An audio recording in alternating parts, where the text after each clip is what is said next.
Okay. We're back in the studio for a second because bit of a order of operations situation. I'll wait till some folks join that chat.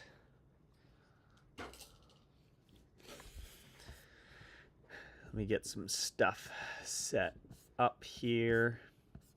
Okay, so we got that image.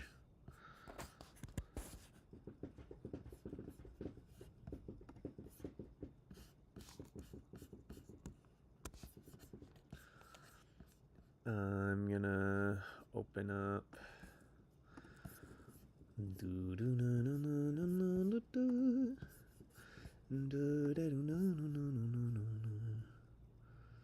Gondola Stations. Open that up. So Stan. Oh wait, studio mode. Okay, I just gotta refresh this.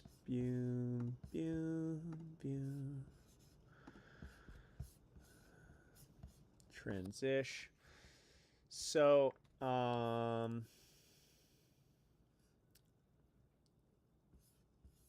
back in the studio for a second. Supervisor shortest stream. Bit of an order of operations. Parentheses, exponents. Nice, some bed mass. Let's do some bed mass. So, well, you're here now, so I can explain. Good to see you, Aaron. We got a tiny little bit of rain, just a wee bit. It's done now, but hoping for more.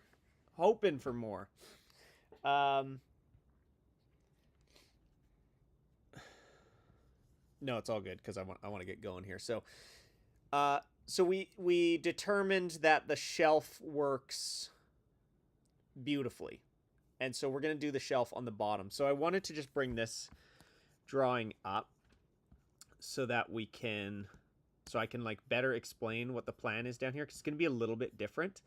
But the reason I'm in this studio right now is once this is done, once we get this station done, I just have to fix that one tower that messed up yesterday. And then we're basically ready to go. There's a couple little things I might want to do. The reason that tower I think messed up is because of those little pieces that I put on the gondola cable where I spliced it. They're just like little balls. I think I need to print something that goes around them that kind of acts as like a little ramp. So we might have to design that, print that. We got to print a few other things. But the real thing is I got to clean this studio up because we're going to start actually filming the rest of the video. And I think with all the live streams and stuff, we have tons of footage that we can basically start cutting stuff and editing things together and really actually get this video, get it moving. Let's get it done. So we're gonna do a lot of that. Chill W Cat. I wish I could see it on the thing. I can't see it on this thing. We're gonna get so I was thinking, since the weather's like a little bit unpredictable, it's a little too unpredictable for me to want to put my computer outside. So the only thing I can live stream outside now at this point is fixing that last tower. So I will do that at some point. It's supposed to rain tomorrow as well. So but we'll be checking the weather. I think we could probably get that done tomorrow at some point. But we obviously have to build the shelf thing here, and I'm not going to be able to live stream installing the shelf. So I figured I would just explain what I'm doing on Fusion. That way, when I install it, maybe I'll install it later tonight after the stream, or tomorrow morning or something. But yeah, so we'll do this first, and then we're gonna clean the studio, and then we're gonna go back into the shop, build the shelf, just because Like, I'm in here already, and I want to start thinking about the actual video and what we need to do for it. And I'm very excited to be at that stage. We're so close. Oh, and then, of course, I got to mount the other 2 gondolas and actually do a real test. Oh, and I have to also... I have to mount the switch for it shutting itself off, which is going to be easy. That's a no problem thing. So, a couple little things left. We're not out of the woods yet, but we're very close. So, what I'm going to do, I'm going to insert a decal. I'm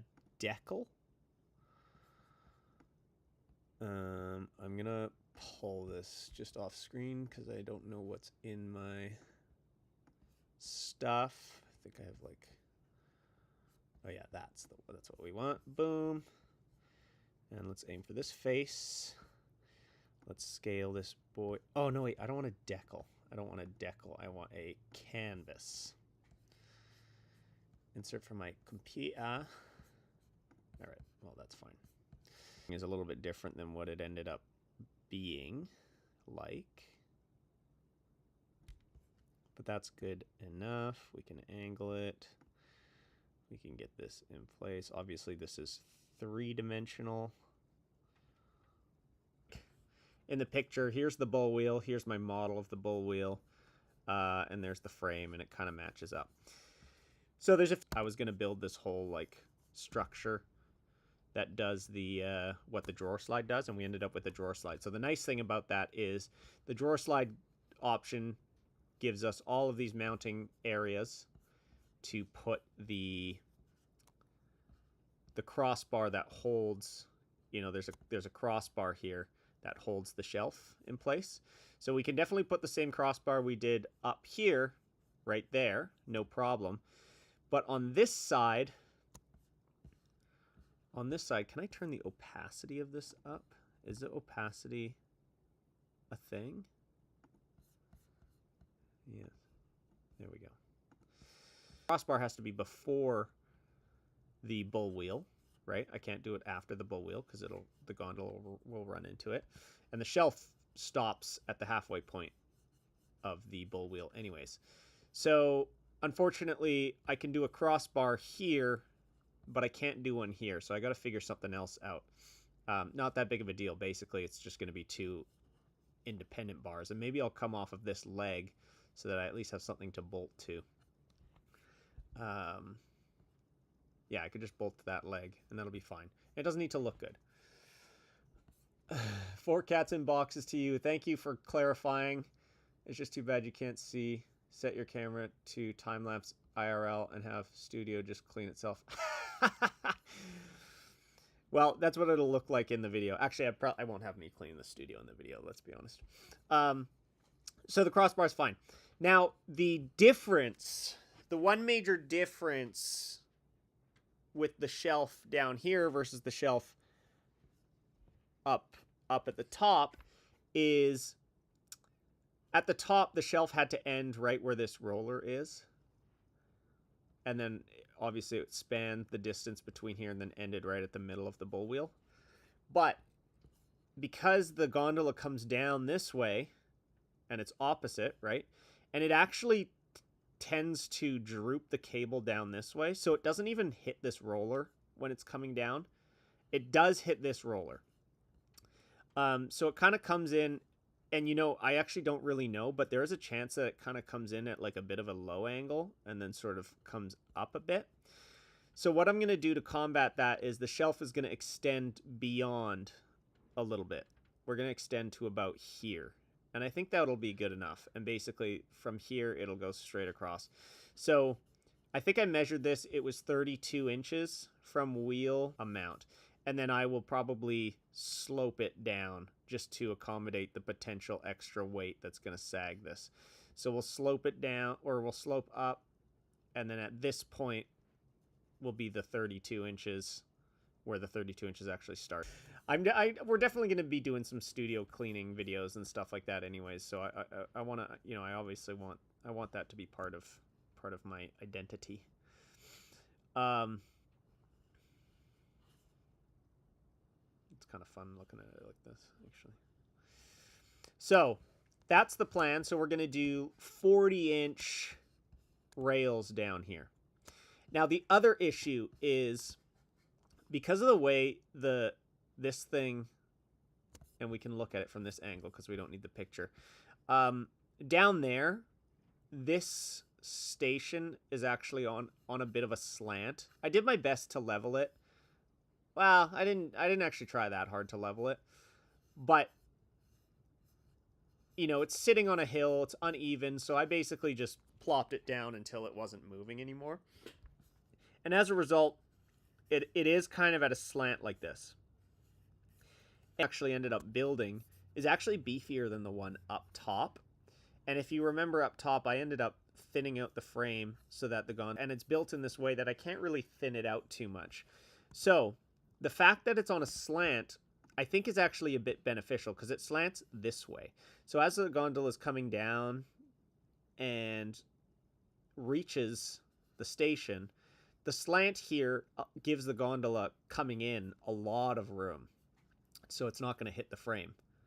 And that's ideal because I think the mice, you know, we don't want to knock the mice around too much. So the gondola is going to come down. It's going to easily pass this frame. However, when it loops around, and so we're simply just going to add a piece of wood along here that allows the gondola to solution. So I'm going to need 2 shelves, one for each side, and then just a wall here that the gondola will slide on.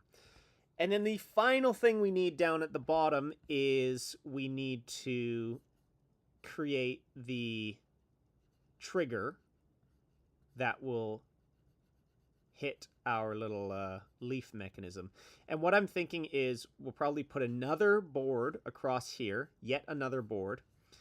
And the reason I want to do it all the way across is because I want to have multiple little things sticking out to trigger this.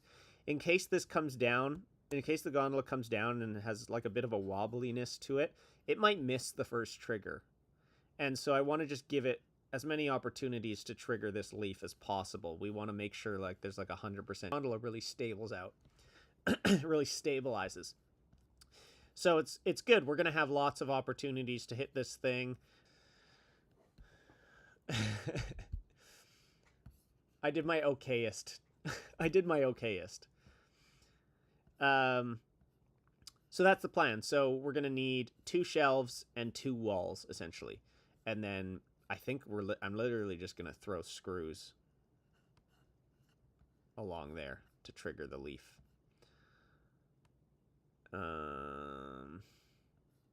And maybe I can have them getting kind of closer and closer to the top of the gondola as we come down so that gives the gondola a good opportunity to actually stabilize itself before trying to trigger it. So, and then I have to cover this area with some sort of like leafy, grassy stuff so that the mice aren't just falling and getting yonked by these metal bars. We want to give them a decently soft landing, so maybe I'll, you know, throw some there. We'll see, but I could also do that when I actually start filming the thing. So the actual installation of all of this stuff, I don't know if I'll do tonight or if I'll do tomorrow. I'm gonna want to get maybe Steph to help me so she can control the gondola, and I'll walkie-talkie her and I'll say, you know, send it forward, and then we can really gauge to make sure it actually works and everything. So that'll be fun. Yo, Abby, what's up?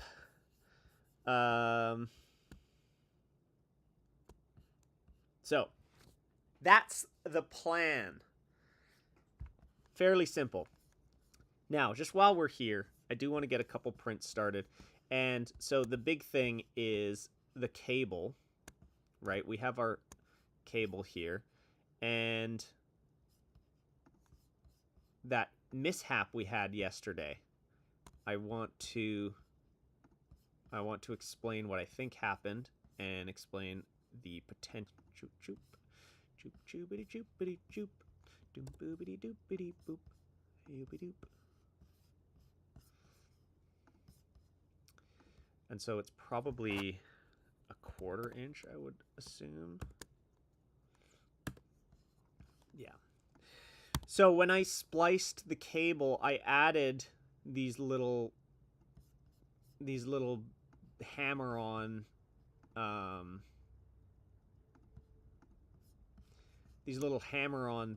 crimp things, and that just makes sure the splice doesn't come undone. Second trigger.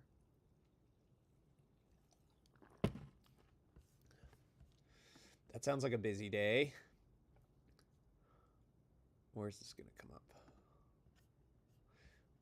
What about triggering the leap? We already triggered it. We had one trigger. Yes. Oh, man. Oh, what is this? Okay, anyways. I tried to pull the meme down in the screen. It just did some weird stuff. Okay. So, I love that you're making memes. Is it still frozen? Is it still frozen?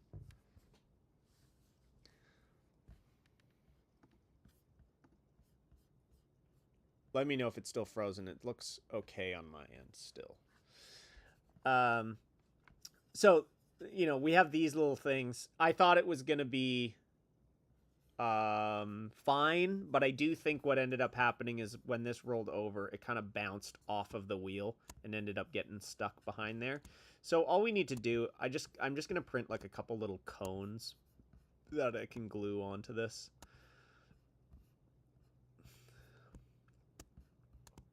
I'm just going to print a couple little cones that I can glue onto this, just so that...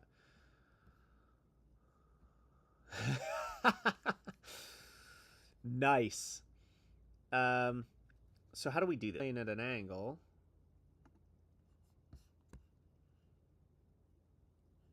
Nice, that works for me. Oh. We're going to sketch on that plane. We're going to project this. We're going to project this. And we're just going to draw.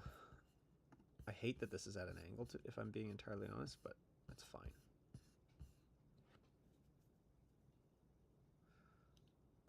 Reader's Digest. I think so.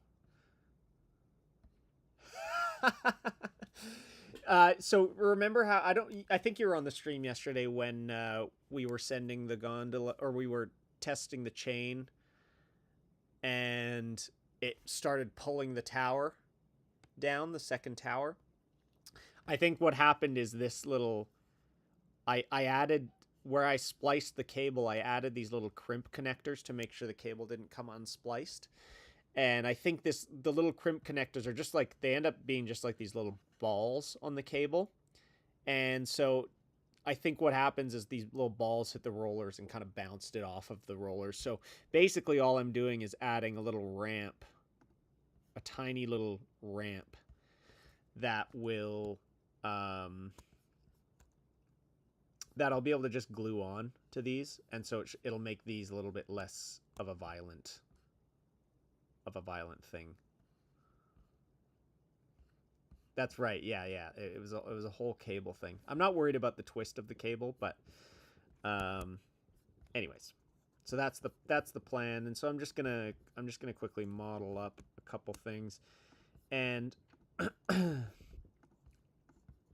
so this is it. That's it. Just like a little thing to smooth it out. Now, how do I get this on the cable? Do I cut this in half? Do I cut this in half and glue it together, or do I do a slot on the back side? The twist of the cable, another metal band name. Well, the ramp shouldn't knock it off. The ramp's just going to make it smoother. So this is the only thing on screen. And then I'm going to split this body using this constructional plane. Boom. Boom. Right, so that gives us, this will also be easier to print now too. So we have 2 halves of this. And frankly, you know what? We're not even going to glue it. I'm just going to tape it. So I'm going to print 4 of these, or I guess 8 of these. And we'll wrap it around the cable, right around the thing, and then we're just going to wrap it in tape. And I think that'll be fun because I'm realizing it's got to also wrap around the bull wheel, and if it's rigid, it's gonna want to like come apart anytime there's a kink in the cable, anytime it goes over a roller or anything like that. So we'll print this in flexible, and actually, if I print it in, this is great. I love this. This is gonna work out great. So we'll print a tiny little gap so that it's not solid. Oops. Boom. And so this is a not solid thingy. And we're going to combine these two. Okay. Does it need to be tapered on the ends? Like more it is. It is. Goes right into a sharp little cone. So we'll print this upwards like this. It'll print like this, and we're going to do it in flexible material, so then I can actually just pry it open, wrap it around the cable, and then we'll tape it up. I think that's going to make a big difference. And the fact that it's flexible means that when it goes around, blame Lolly, when it goes around the bow wheel and when it goes over the rollers, it'll be able to flex a little bit, and it only needs to be able to flex a tiny bit. So let's get that printing. So we're going to save that. Let's call this, well, let's put it in Final Prints. We're going to call this FlexiCone Crimp Ramps. FlexiCone Crimp Ramps. FlexiCone Crimp Ramps. Exactly. In fact, honestly, I could probably fix this by just like wrapping tape up around that thing and just building it up. That almost is like an easier way to go, but we'll just do this, and then it'll be fine. So FlexiCone Crimp Ramps. Actually, you know what I'm gonna do too? FlexiCone Crimp Ramps. FlexiCone Crimp Ramps. FlexiCone Crimp Ramps. I'm gonna make it make the hole a little bit bigger, because I know the inner diameter holes, especially printing in this orientation, they always end up being a little bit on the small side. And so we'll just oops, minus 0.2. We'll just make the hole a little bit bigger so that we can be sure. So, okay. Save as mesh. Crimp Ramps. FlexiCone Crimp Ramps. Okay. I'm just gonna pop back to this mode here because I don't know. I got a few like emails and stuff that I need to keep isolated, so I didn't clear with my display. So I've got a flexi material. I need to put this. I need to put this on a thingy. Actually, I don't remember. That's the direct. Okay, so I'm gonna unload that. We have our flexi material here, and we'll go into Varial.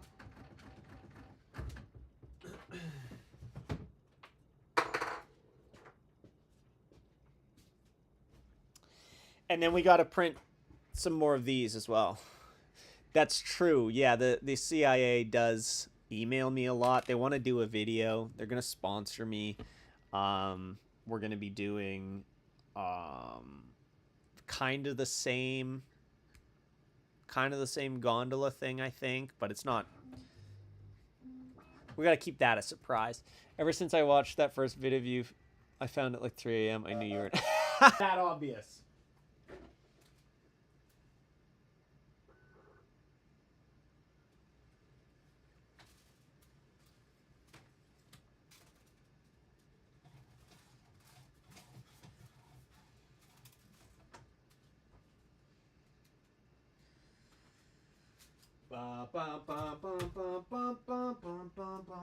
Okay, now we're gonna change this to some TPU. This red. Okay, so I gotta bypass the filament buffer. I didn't do that last time. I don't think I want to do that this time. I think instead I'm just gonna bypass.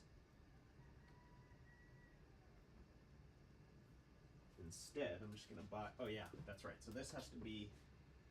Oh man. Okay, maybe I will. Maybe I will bypass the filament buffer, and we'll just go direct down. We'll just go direct down. So I need a place to put some. Not high enough.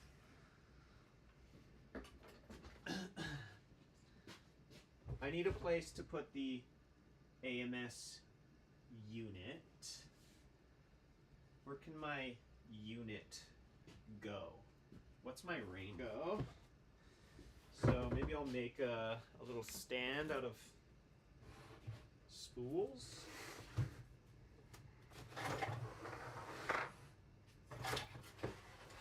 Everything's a mess around here, but that's okay.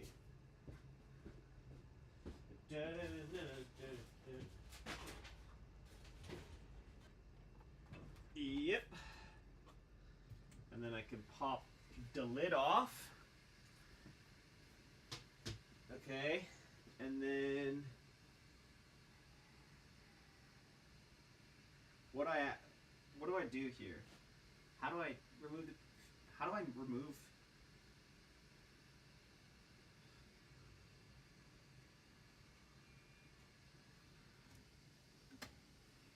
That's how.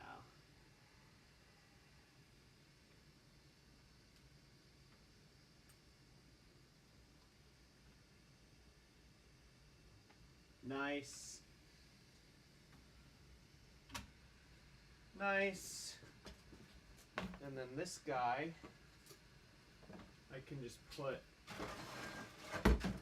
up here, I think. Is that going to want it to, right? Also, jeez. Jeez Louise. There we go. There we go.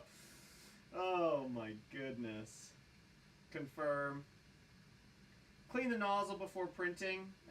Ignore.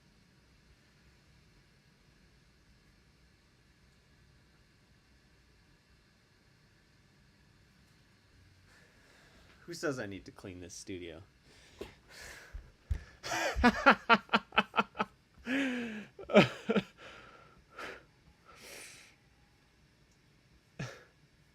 Yeah, it feels like it. It feels like it. I have no flow in here right now. It's brutes. I got some plans for this studio. I think we're gonna make it really cool. Some sort of studio. I'm gonna do the Canadian cleats. I want basically this whole portion of the room, this whole side of the room to be Canadian cleated out. I'm gonna install a big TV on this main wall. Wait. I have had this happen a lot, both the placing stuff on shelves and then knocking it off and then also floss day. Yeah, so we're going to do Canadian cleats everywhere. I'll paint the walls, make everything look nice, actually. There's going to be a giant TV here that I'm going to use as a secondary monitor. And then also, because it's big, I'll be able to read chat from across the room. That side of the room where the 3D printers are, that's going to remain sort of like the machine area. That's where all the machines are going to be. I'm going to need to move. I'm going to probably have to always have a couple printers on this side. We'll see. I don't know exactly the layout yet. But then I'll be able to just mount stuff on the walls and everything. It's going to be really nice on this side. And then I don't know. I got to do something interesting for the video. So the sound from the printer just a second ago sounded like the sound they made. It is that sound. That's right. It does sound like that.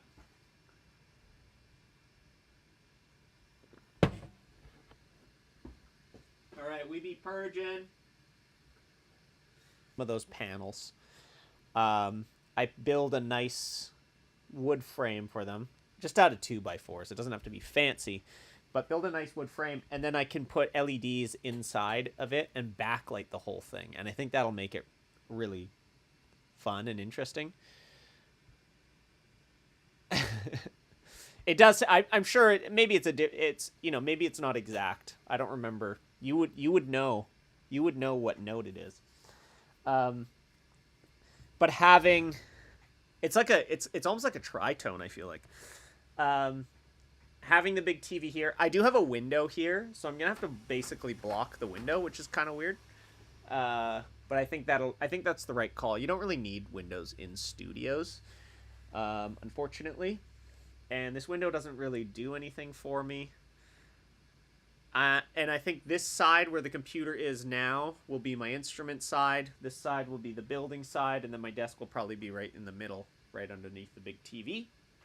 And then I'll have probably another mid desk here, and that can be like my filming desk. So all of this will be the background, and then my actual workstation will be right in the middle, which maybe not ideal because that's where things get messy, but we'll see. I'm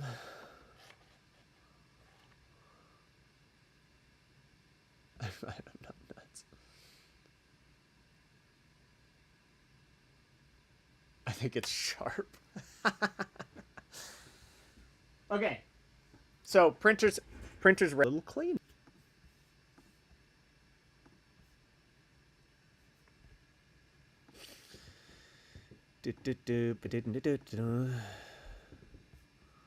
Auto,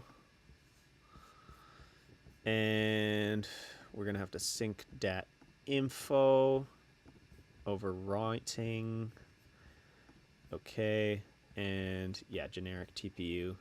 So let's just see if this works first. It's gonna be an 8-minute print. We're gonna sned confirm.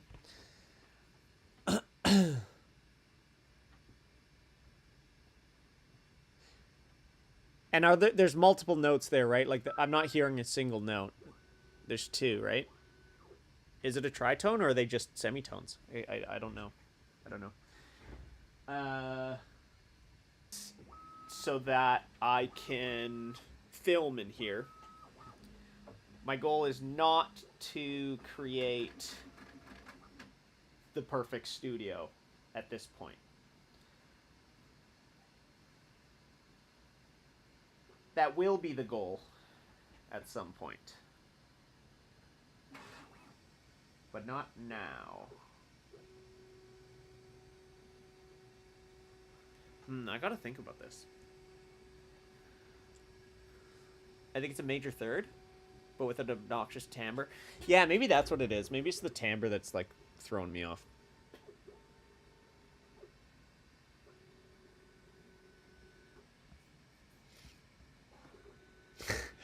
Did I say Dees?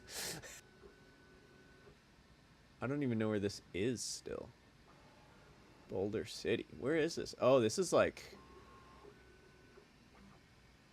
This is north. Oh, this is very north. It's super north. That's cool. It looks nice. Wait, where's Prince George from here, actually? Sorry, I'm not showing this. Okay, anyways. I'm getting so stracty. Getting so stracty these days.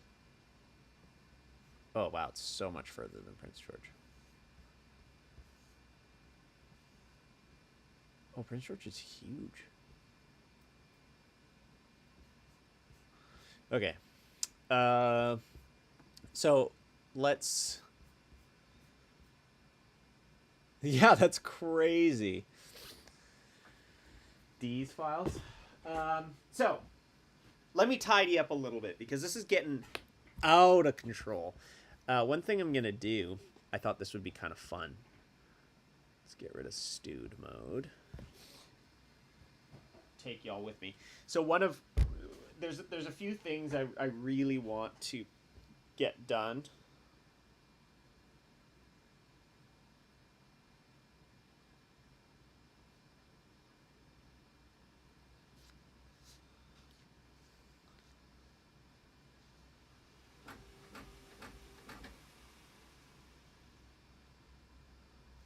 Okay. There's a few major factors I need in this new studio. I'm leaning towards doing a studio build video because I feel like people do like those. I love them. I just need to do it in a super valid way, and I don't know what that is yet. And I need to do it in a visually stunning way. And I think the Canadian cleats could be that. We'll see though. And I gotta see what sponsors would be willing to do with me as well, but we'll see. Okay.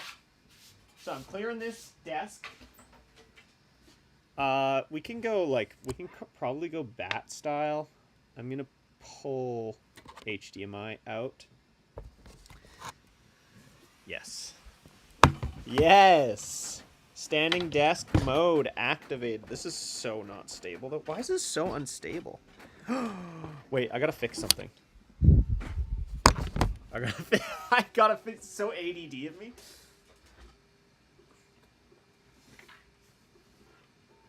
Oh, this has been driving me crazy. It's so loose. Wait, is this the right wrench? No. Do I even have a wrench in here?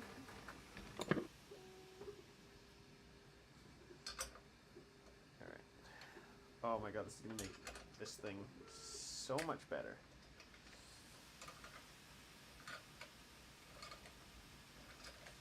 I actually got this rolling table from the same guy that I got all of my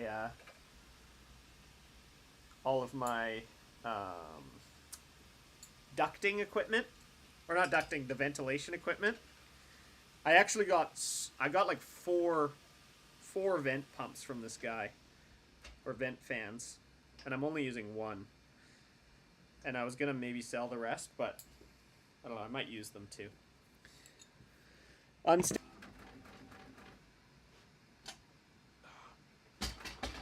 Oh, it's actually straight. Oh my god, I honestly did not think it was gonna be something like that. Okay. Beautiful. Beautiful. So I was thinking it would be really cool. So like this, I have this rolling table, right? And it has height adjustment, and it's really easy to use. But obviously power is like the main concern. So I want to get like one of those portable battery things, and just have that at the bottom, and then have my computer able to just mount to this with like a camera rig. Basically the live stream rig could just be on this table, and then I could roll this around the studio and we can do all this stuff because I think this is so nice. So the key right now, I gotta clear the floor is the first thing. I'm gonna move the Gandhis.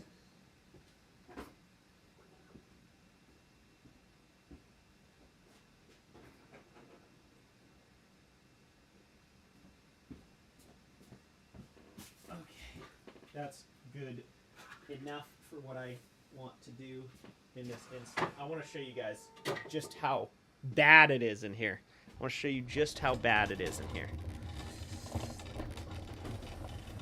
Because it's brutal. And there's no point in hiding it. I'm a disaster a lot of the times.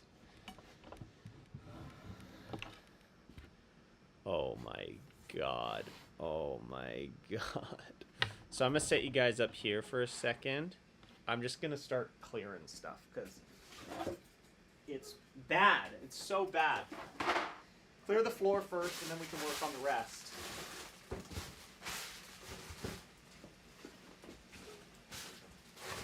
I just throw garbage on the ground.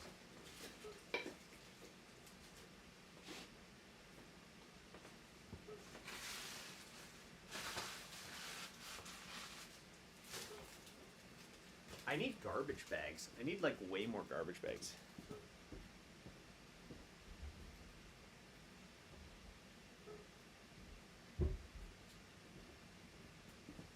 I don't know. I don't think I have one in here.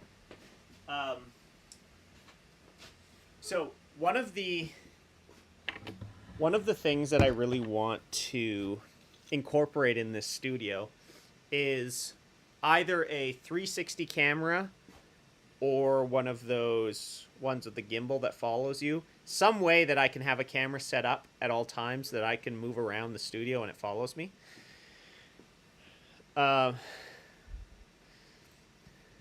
Took the Discord pic. Like right now, what do you mean? What do you mean? Because I don't want to have to always think about moving the camera, and it would be so nice to be able to have that be an automatic thing. And then so just to give you an example, what I'm thinking. This spot here, so this is kind of like a U shape, right? And so that window is what I'm going to end up covering and putting the TV right there. Okay, wait. Hashtag solidarity. Oh, yeah! Oh, yeah! Okay, I see what you're working with. I see what you're working with. Are you gonna clean with me? Is that what's happening right now, or are you gonna use this as this side's pretty bad too.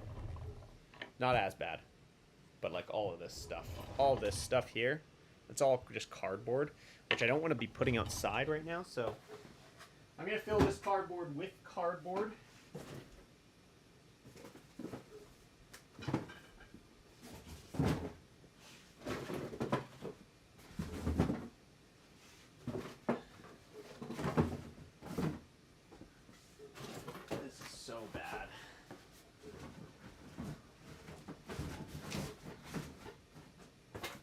I should like flatten all of this, but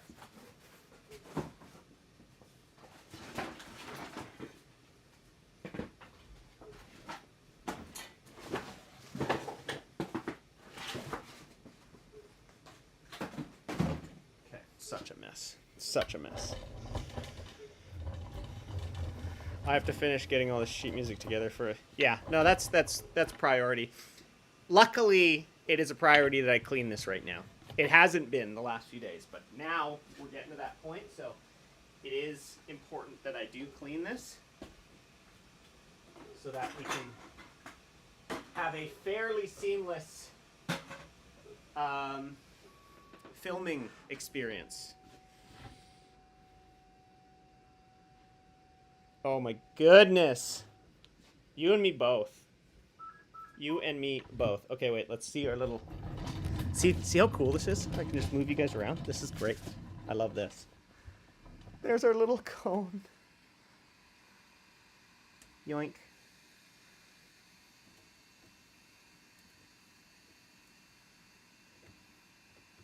I think it'll be so cool to have like just like the most capable little live stream studio thing. Because I really love the live streams. I've been loving them so much. I didn't realize I was going to like it this much. I'm so happy I started doing them. And I really want that to be a big part of sort of what I do in the internet space.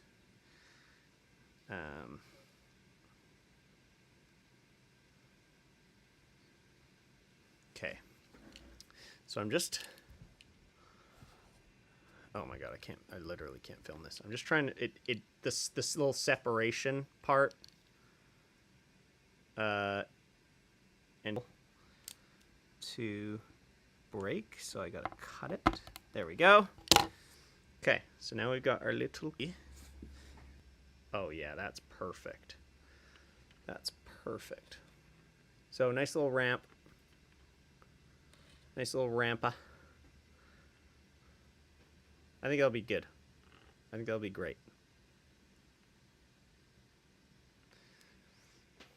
Bring wheeled around reminds me, not to be political, but a few years ago, Edward Snowden, who left the... Yes. That's pretty fun. That's pretty fun. I enjoy that. Okay, we're going to print 3 more of these now.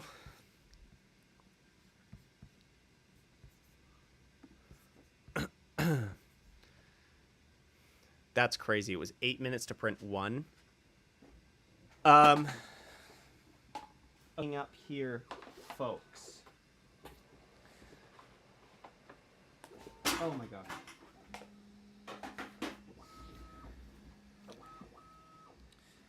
So, pull y'all back. Oh, everything's falling out of my paw. Off the ground and then deal with the surfaces.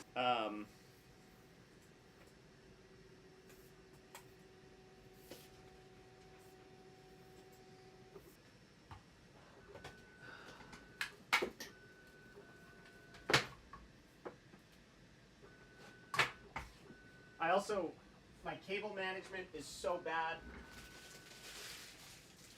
I could do so much better cable management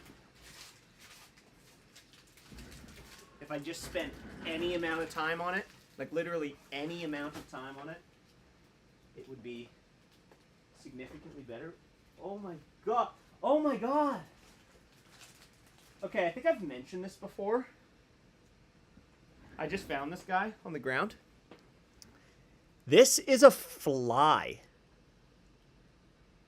This is like just like a regular fly, but ginormous. And we have these occasionally. This one's dead, obviously. Look how big that is. Isn't that crazy? I mean, it's got to be a different type of fly, because most of them are not this big, but occasionally we get these ginormo ones.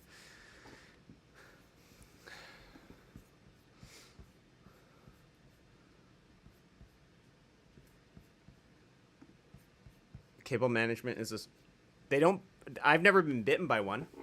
I don't know. I don't even know what happened to that one. I don't know why it's flat. I must have put something on it or something. Okay. No, they're nice and they're very loud. Get out of here, grading. Grading, review. Oh my goodness, miniature preacher P. Get out of here. Get out of here. Okay.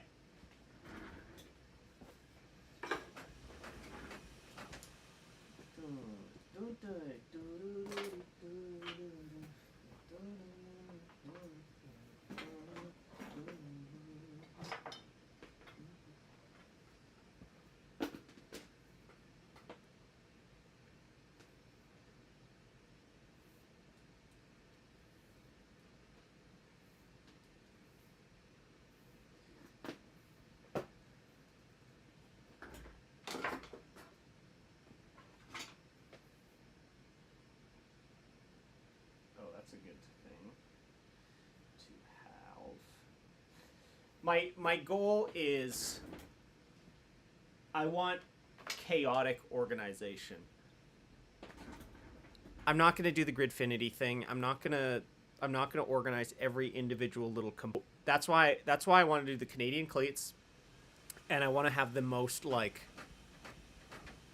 I don't know if you've seen this, but apparently Amazon, they have a chaos organization system in their warehouse where they don't have specific things going in specific spots. They literally just have shelves and they put anything anywhere all the time. Totally different types of items all over the place. And the idea behind that is they get to maximize their storage, because if you have inventory of like screwdrivers, for example, and you put them all in your screwdriver spot, as that inventory depletes, now you're left with empty space until you fill it back with screwdriver inventory. But because Amazon's dealing in so many different things at once, chaotic organization, they're just packing the space with whatever they have always. And it actually allows them to be more efficient, because if all of a sudden 1 million people order screwdrivers, you don't have all these people lining up to pick screwdrivers off of the one spot on the shelf. They're scattered throughout the warehouse, so you don't have a lot of traffic jams and stuff.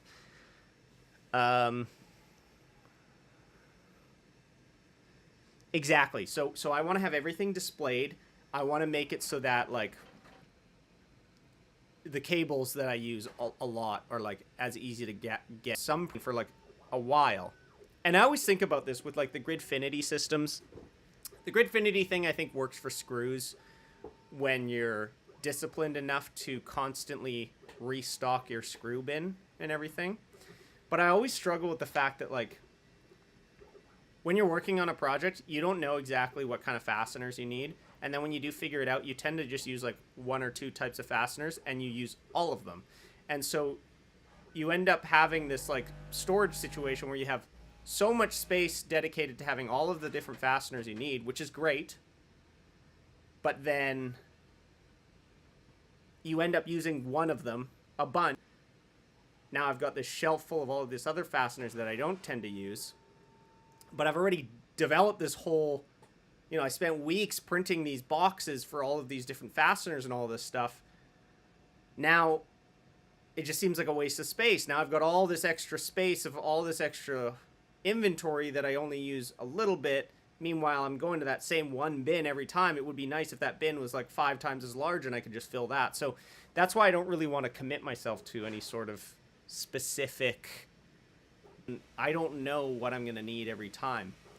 And I want to be able to change the space to suit the project, as opposed to, you're a cabinet maker, so you end up using a lot of the same size things and that kind of thing. But we don't know what we're building here. It's constantly different. So I want to be able to be as flexible as possible, and I want to master that. I want to really start to figure out what that looks like for people who just want to be able to build anything at any time, constantly change things up. The other thing I need to be able to do is have multiple projects ongoing at a time, because I think that's probably the way things are going to be going. I think given how long each video takes, I'm probably going to need to be able to do multiple projects simultaneously, so I can have like one super long big project going and then multiple little projects going on at the same time.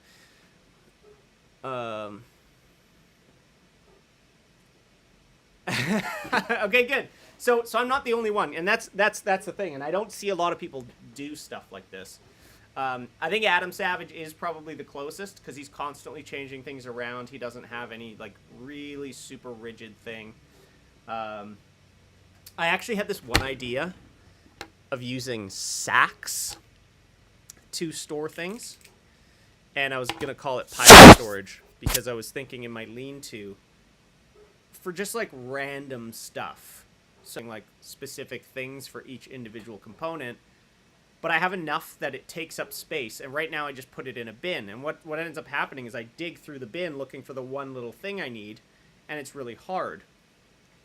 So sack storage, pirate storage is what I'm calling it. Instead of using bins, I would use bags, like big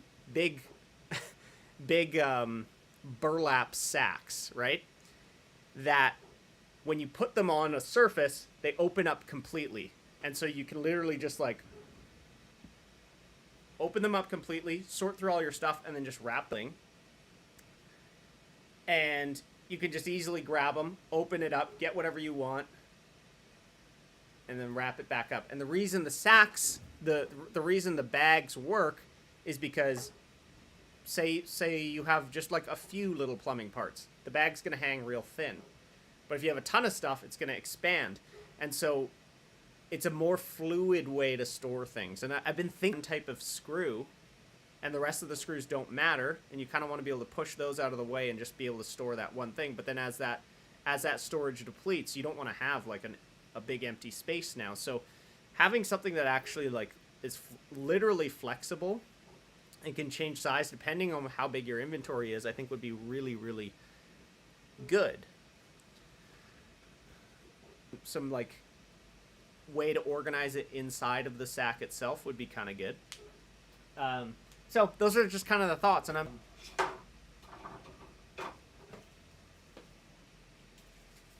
this is that nylon filament that I printed just a thin string of for my little guitar. I have so much of it, and I don't know what to do with it because I'm probably like, I don't know. I could probably just throw this away, but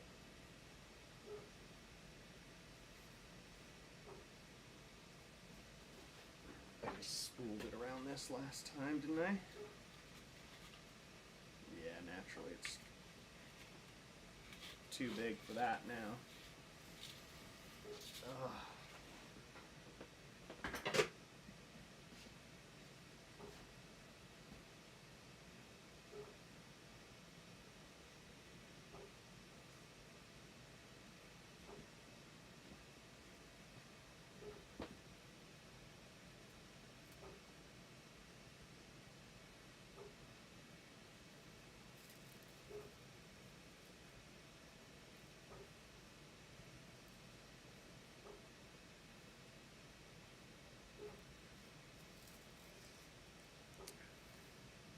And it's actually why I like the French cleat system, typically.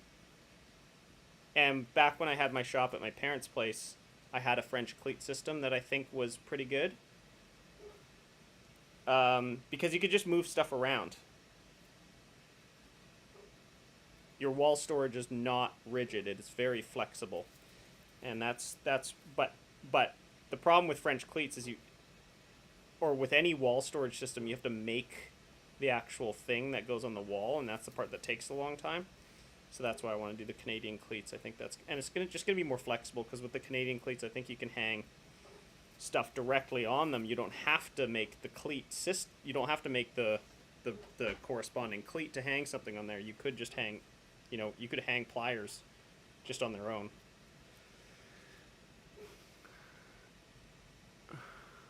Am I doing the mic cord wrap? Yes. Hot takes. String the remaining nylon onto a few more instruments. I don't have other instruments. That's why I'm kind of hesitant to get rid of this, because this is remarkably strong for how thin it is.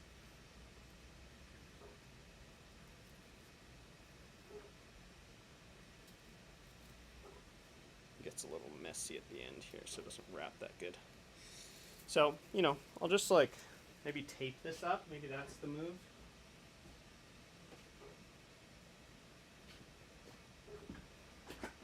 Then I can literally just like toss this in a bin or something. But I think I will stick with some bin storage. I like bins because they do stay clean inside the bins for the most part. So like especially like with mice and stuff, I want to keep things somewhat mouse proof, and a sack wouldn't be great at that. If you were on the other side of the country, you could do the French Canadian cleat system.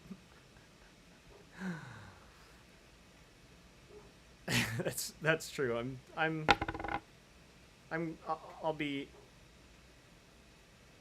love the name Canadian cleats. I think it's so funny for this. That was you, right? You.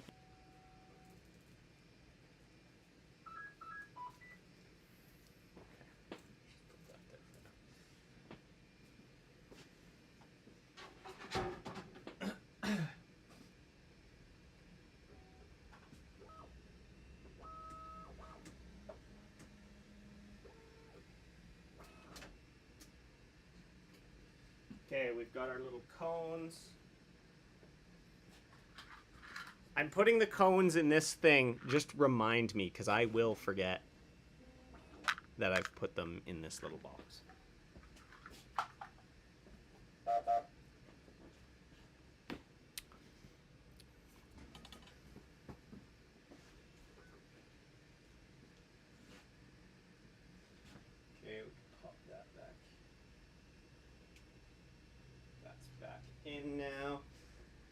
this back on now. AMS back.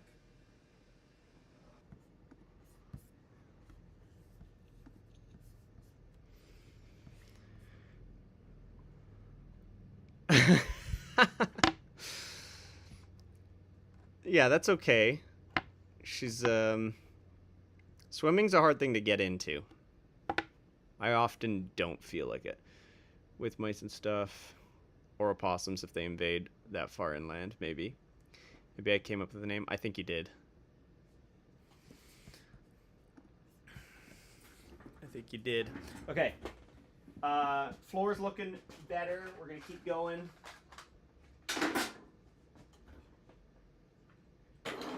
No more cleaning conceptual talk. More cleaning physical labor. Just got jackets and stuff on the ground. I gotta bring these inside so I can wash them. Small printed cable cones in box under a large wall mounted monitor.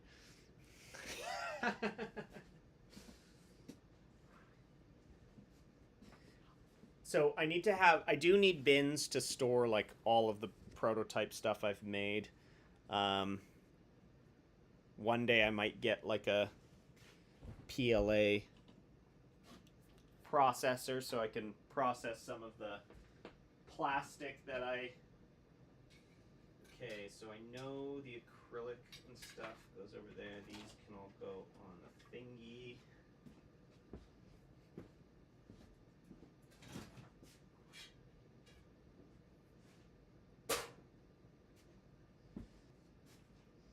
Alright, I'm going to move the chairs out of here.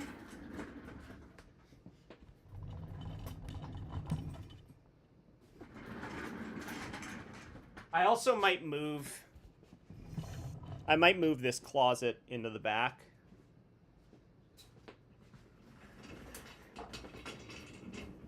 It doesn't need to be there.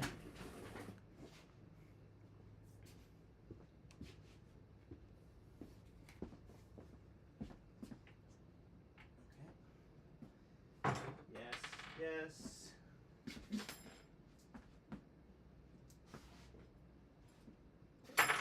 Yes. Not ready yet.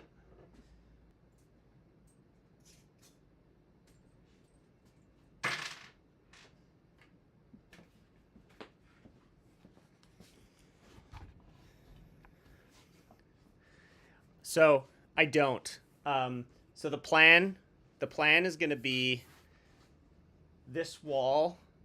I'm going to cover that window and put a big TV there.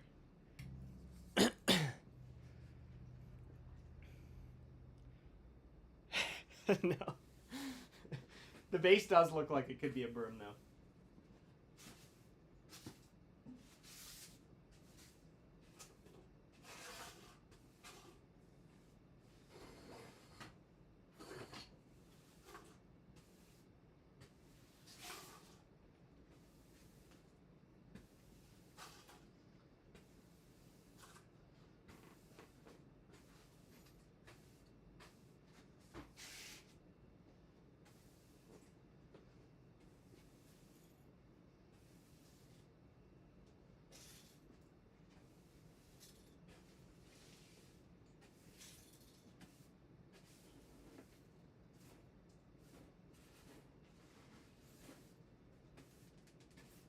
What is this case?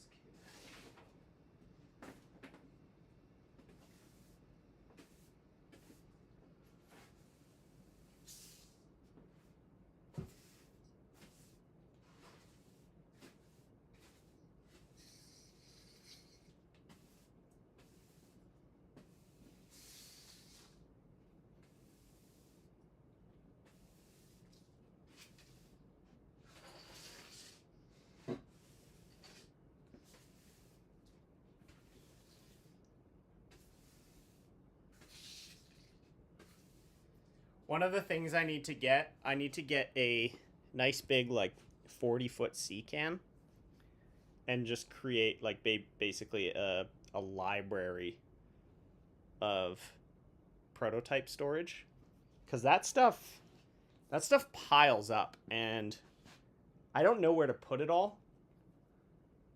I just kind of put them in bins, but it would be great if I could actually like index it. Okay, wait. Will you keep the window in some way for ventilation, egress, or do you have enough of that? So none of the windows in this cottage actually open up.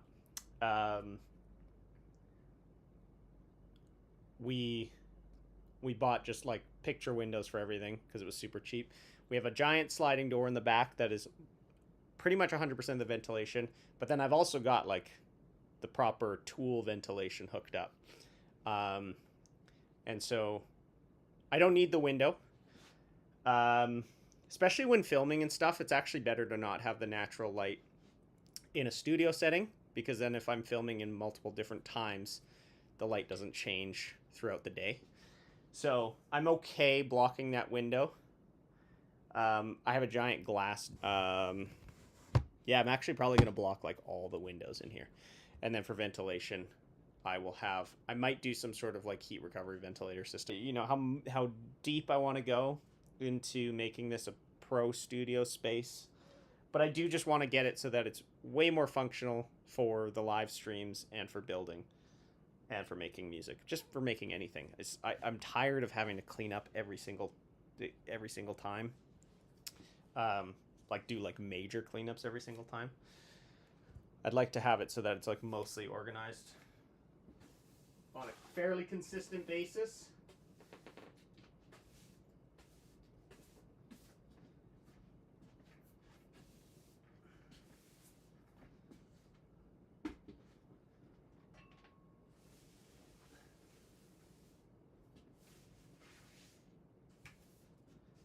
I love that there's apparently 10 people on this stream right now just watching me sweep.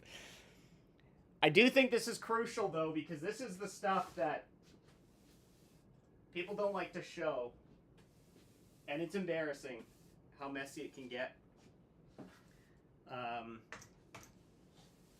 And it sucks to have to, actually stop for a while and clean things up. It'd be nice if things stayed organized better, and I was better at it personally. I'm just so bad at it. So it's sort of like my punishment for being so disorganized is I have to show you guys how bad it gets.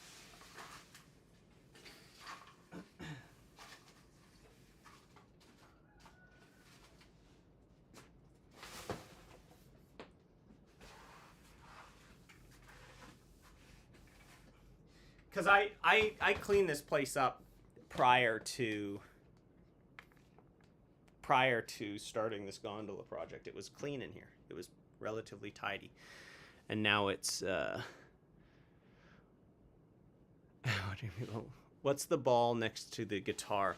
This is the ball I used for the demonstration of how the kick drum pedal works. And actually I'm gonna throw this outside because it's an outdoor ball, and it was covered in hay. But it was by the goats because we got it for the goats to play with. And so it was sitting in their hay, and I was like, my allergy, it's a seasonal thing, be worse. I was like, oh, that sucked.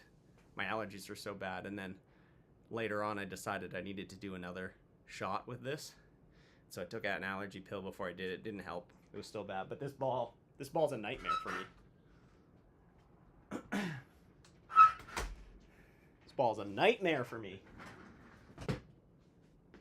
This is prototype stuff. More garbage. We got more tools.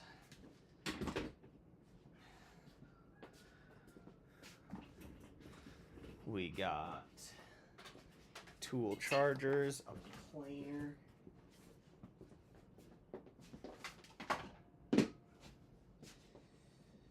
Tools, that's pretty much it for those types of tools. Now I've got hand tools. I'm gonna get another box going here. Okay, we're gonna start dealing with these surfaces. So I should have like maybe a spot where I'm putting all the things that I used in this video so that I know if I need it for the video, then I can put it somewhere. But I'm running out of boxes despite having so much cardboard. I need like a bigger box for this stuff.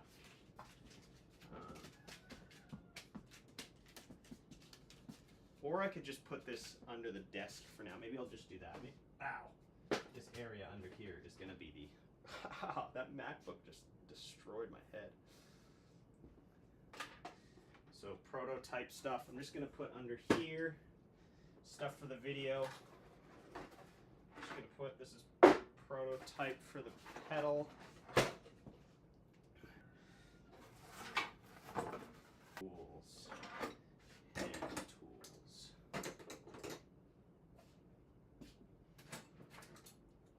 This is a printing tool, so that can kind of just stay with the printing stuff. Go down here. Oh, IKEA bags would be perfect.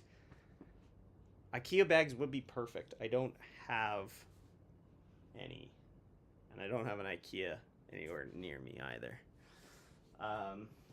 That's a good idea, though. Even just like those shopping bags are kind of a...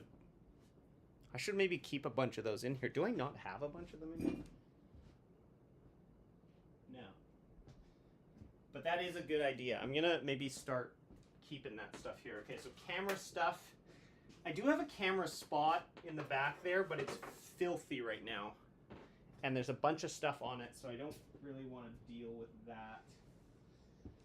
So that's the other thing. So we've got this space, right? There's this side of the room, and then there's this side of the room. And so this side of the room is going to be Machineville. I actually have, this is actually pretty cool. This is another project that I might do pretty soon. I have this little like alcove spot in here, and it's actually this is where the fridge used to go, and so it's like a closet, right? And so I was thinking about putting one of the sort of climate, this would be the spot for it.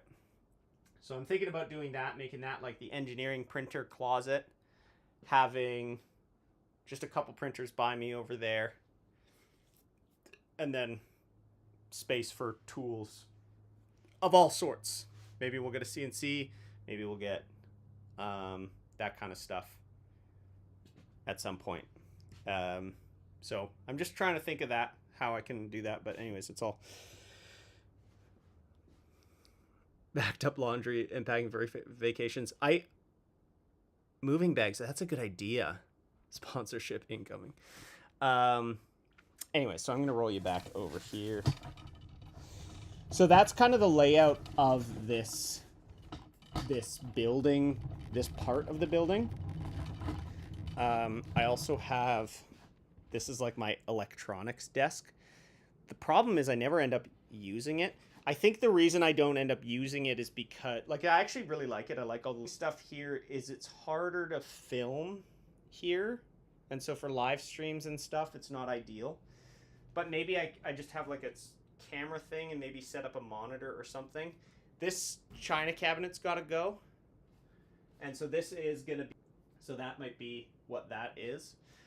And then, yeah, if I move this closet out of here, this could be a nice big shelf for inventory and stuff like that as well. I like to keep basically empty because sometimes I need an empty room to film. So that's kind of a flex space. I want to keep it. On the other side, this way, back there, is right now storage. And it's just really poorly organized. Like, there's no shelving or anything in there. And it's where we keep, like, a lot of Christmas stuff and that kind of thing. So I need to build some shelving back there, and that'll be a really good spot to store things. And I think that's basically the back rooms. I can't do too much. I don't want to dedicate too much to the back rooms because the one I need flex space to film, and then the other side I'm going to need that storage space. So that's probably the plan. You probably don't want more hard bins till you decide what you actually want. Let's Let's see what you got here. What's this link? Ooh.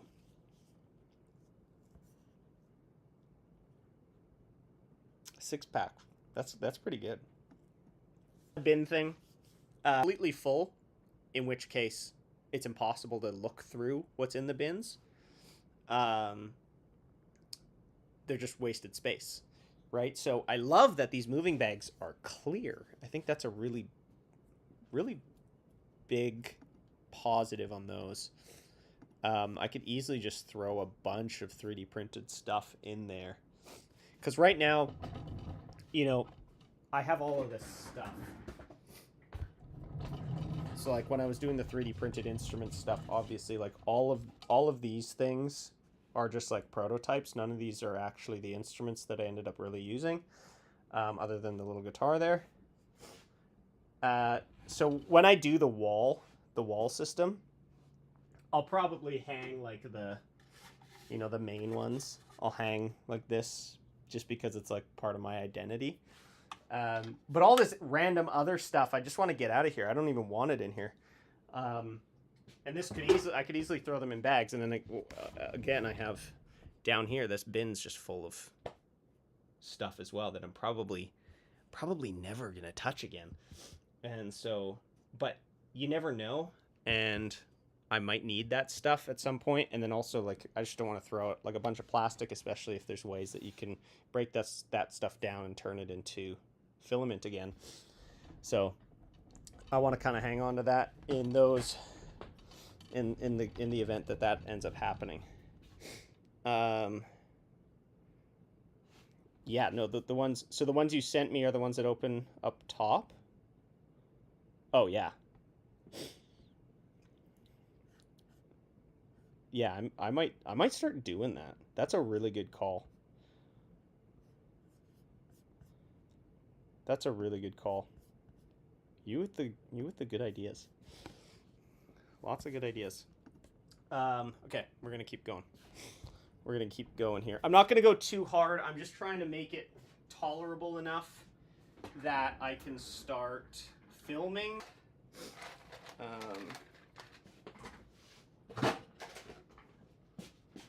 Like I don't like this shelf at all. I want to get rid of that shelf. Okay, let's move the soldering iron back to electronics station.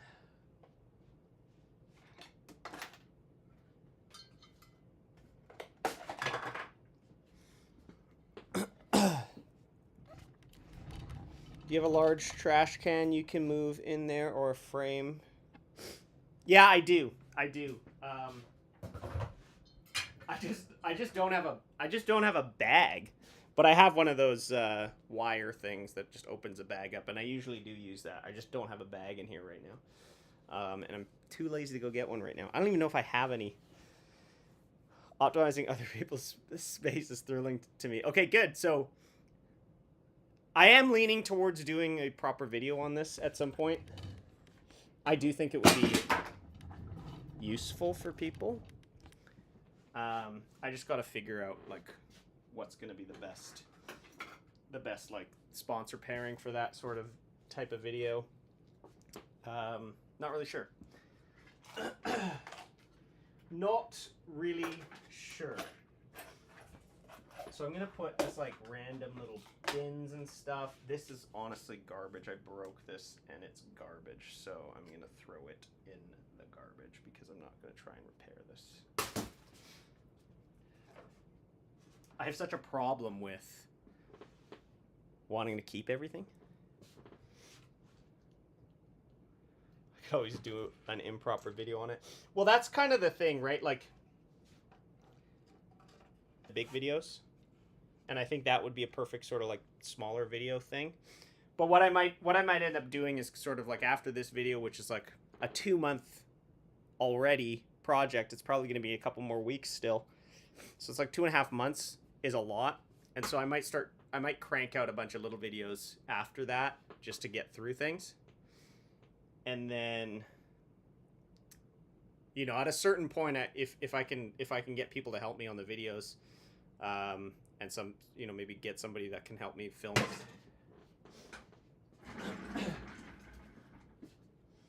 Okay, what am I doing here? This is the put all the kick drum pedal stuff in here. Oh yeah, that fits enough. That fits in now.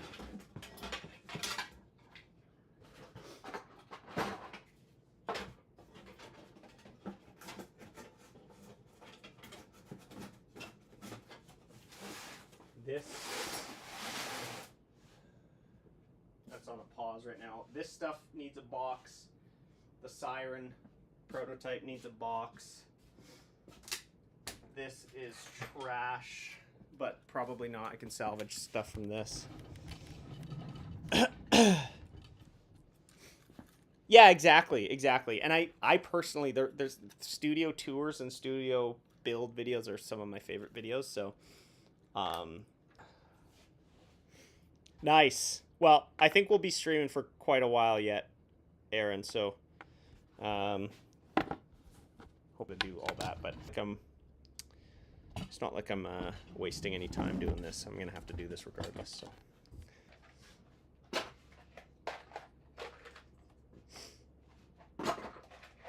Oh my gosh, I just found a ball. Hair ties, crucial. This is all stuff.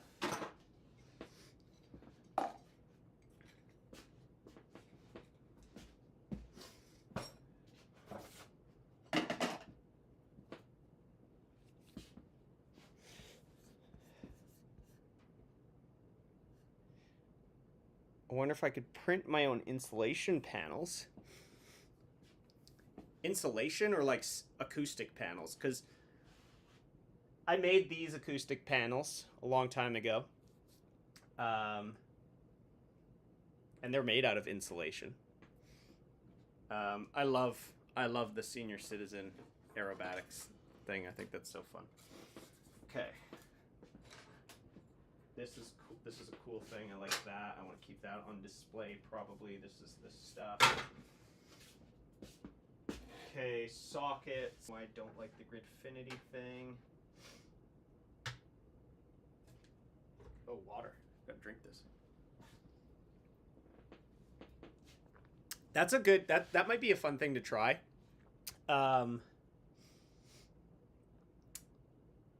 They do have a filament. Yeah, so they do have a filament called PEBA, P-E-B-A. And from what I can tell on video, it looks like a soft foam. And what's really cool about that is based on the temperature you print it at, the more like squishy it is. That stuff might make for good acoustic paneling. I just don't. I've never tried it, and I don't have. None of the companies I work with that filament can send me some. Yeah, exactly. Okay.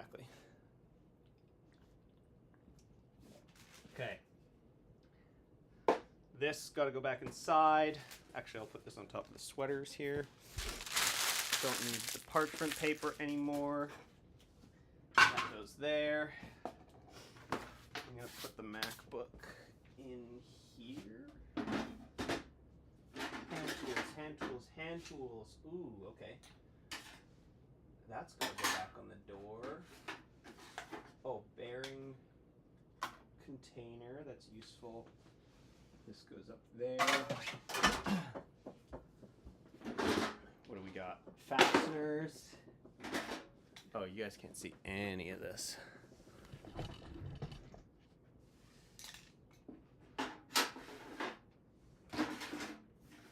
Garbage.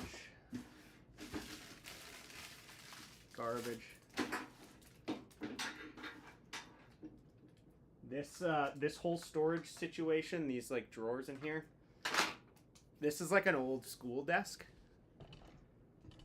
And it's just like a metal tray, right? So it's not a really ideal storage situation because there's no drawer, you can't get access to it. So I might maybe make some boxes or something that I can pull out. I don't know yet. It would be nice to put tools in there. But I also think I want to put this desk on wheels and maybe make this like sort of a presentation desk that I use for videos. Don't know. Don't know yet.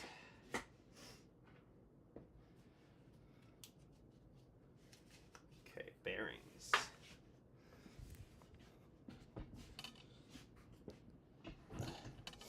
I'll show you this drawer that I did make. This drawer is awesome. And I never use it, but it's huge. It's huge, and the idea behind it is it's got like this sort of keyboard tray area and then a back area for deeper storage. And it used to have a door that came up and blocked it, and then would come down when you open this so that you could play the keys on here, and it would like lock in this position. But the problem is that door then got in the way of my legs, so I just took it off. But I don't really love it. Allergy pills, but I just don't use it. I guess I just don't really know what would go in here that would. So maybe we can kind of think about that right now. Floss. Okay, so maybe this is kind of the, like, I love that allergy pills were in here. Got an EpiPen in here. That makes sense. I could put, yeah, pen need to be in here. This doesn't need to be in here. This doesn't need to be in here. This is garbage. I don't know what this is. Okay, this was for a lav mic that I've misplaced. This can go in camera equipment stuff. Pens, adapters. All right. Well, we'll figure this out. But that's oh, nice. USB-C cable. Maybe I could put my tiny little screwdriver set in here. I need little trays for inside of this, yes. Aaron's desk is so awful for what he does. It's a sit to stand, which is nice, but he really needs to set up so he can fit his 88 key digital piano to where he can play stuff in there without 100%. Tower, the shelf works amazingly. We did that earlier today in the last stream. I'm gonna get on building the shelf. The reason I'm just cleaning up right now is because once that shelf is done, we can start actually filming the video, and I need the space to be cleaned when we do the filming. So I kind of wanted to get ahead of that a little bit. I was feeling a little done with like building stuff today, but we might go to the shop later and build the remaining shelf. We'll see. For the bottom tower, and then I'm gonna have to build the bottom tower off stream because that's obviously down the hill. And it's kind of like there's like intermittent rain right now, so I can't bring my computer outside. So that's why I'm kind of just working inside right now, getting some stuff done until I feel a little more confident about the weather and that kind of thing. So we're just cleaning and hanging out. Crucial thing that I think about a lot, despite being one of the most disorganized people I know.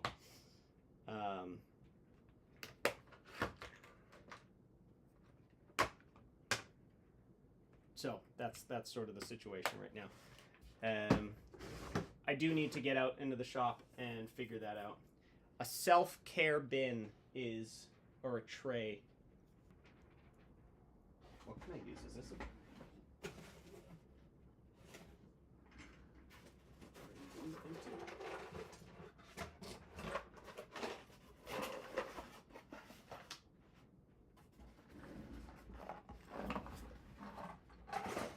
What about just this for now?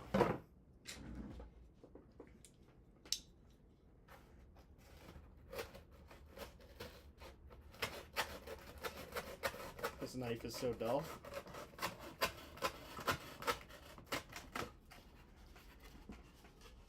We're also discussing the possibility of doing a full shop or studio rebuild video,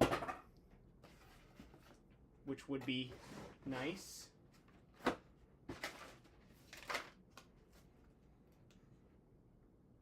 That's it for self-care, I think.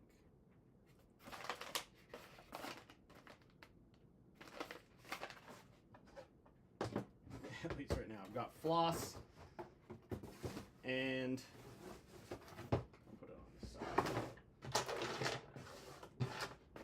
Floss and an EpiPen. That's pretty much it right now. I have a really cool keyboard somewhere. Where did it go?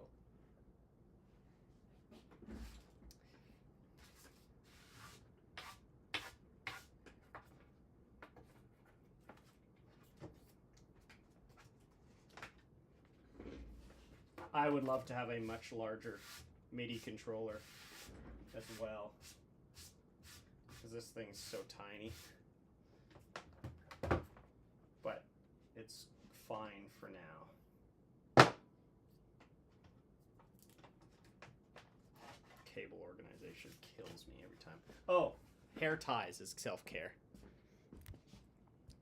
I bet you're less disorganized than you think. When you create your space, you need everything to be as visible as possible so your brain knows it exists. I have terrible 100%, and that's I think one of the biggest sort of misconceptions of like organizing. I think a lot of people try and hide things away and make it look as clean as possible.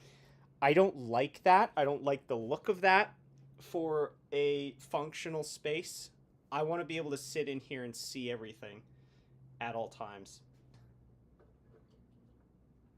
And to have it flexible so I can constantly be changing it depending on what project I'm working on. That's what I need to do. And I feel like we're going to get there. I feel like we are going to get there. It's just going to take a little bit of time. It's going to take a little bit of time and planning. Solder goes back over here. For the things that are opaque, you still need a visual cue of some kind. Yeah, pictures on bins sounds cool. I just know I would not keep up with that.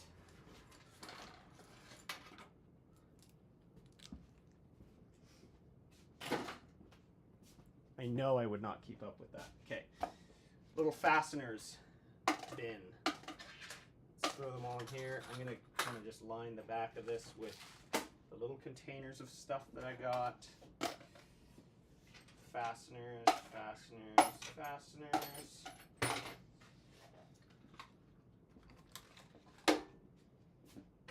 Fasteners. Fasteners, hand tools.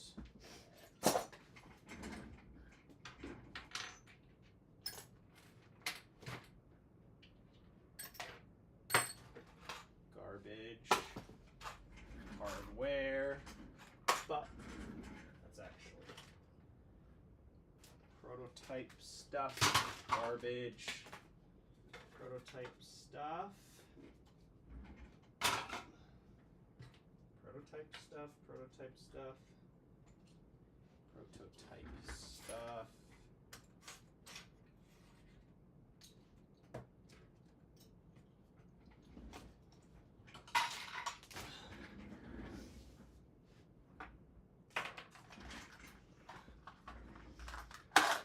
Little bins.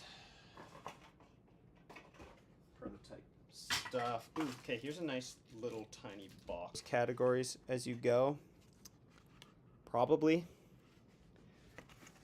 Probably. For now. Security camera that we're going to set up. Okay, now I've got another little bin.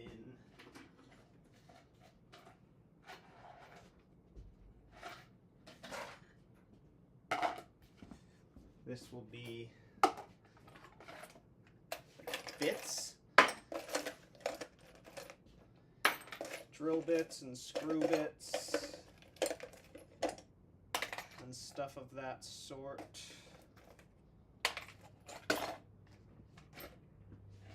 Drill bits. That's a screwdriver. Boom.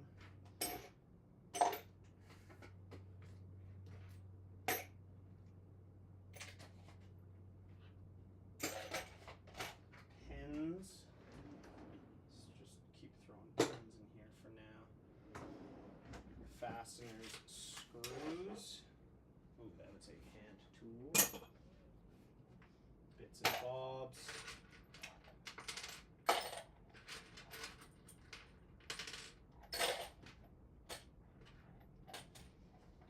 Actually, I would love it if the DX7 fit in here. Does it fit in here?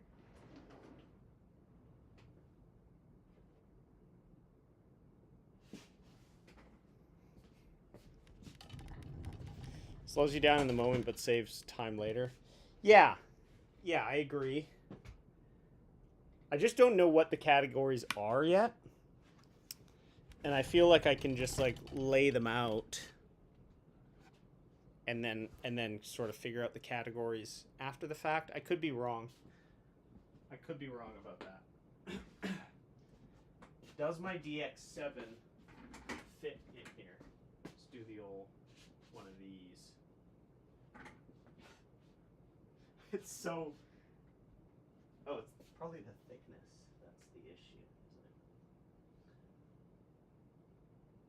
it? Yeah, there's no way it's... Well... Wait, I'm gonna grab a measuring tape.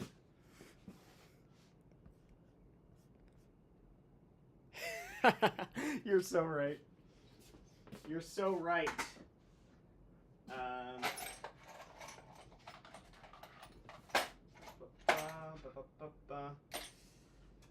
Okay.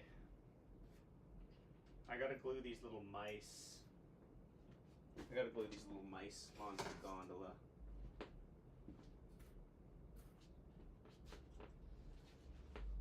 As well. Garbage. Acrylic. Memory cards I'm gonna put in the desk. I think that's a pretty crucial thing to...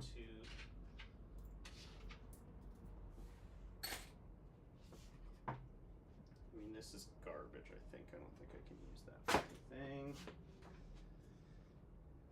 Oh, okay, I'll put the mic set in here. We're just about done. I mean, I don't want to go crazy today. We'll save that for the video. I just want to get it looking good enough that I feel confident filming in here without too much extra work.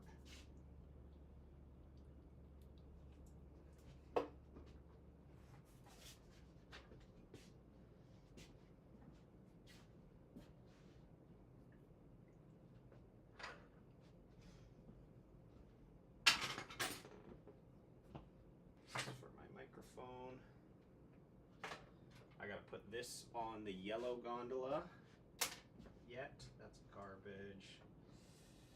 This is electronic stuff. Tiniest little drill bit of all time.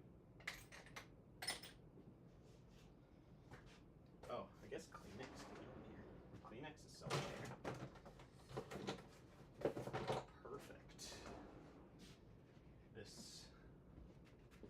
This. I always need this stuff. The trap I fall into is wanting to make things the most optimized and pretty, but what I really need to do is make something for the most exhausted, don't DJAF version of myself. That's why my camp stuff is all over me. I completely agree, and I think that is a common pitfall. It's something that I've done a ton. The version of me that's currently organizing is not the version of me that's going to maintain that organizational standard. Okay.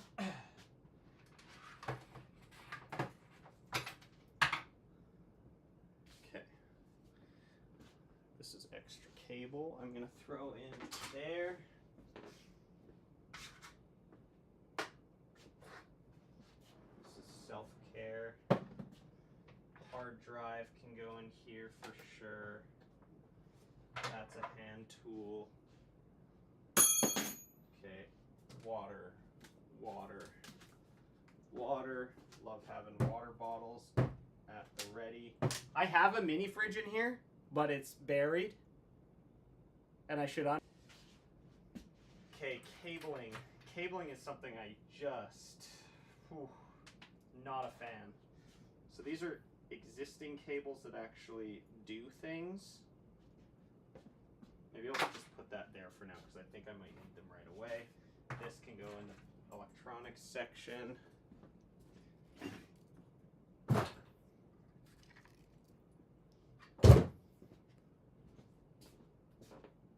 We're so close.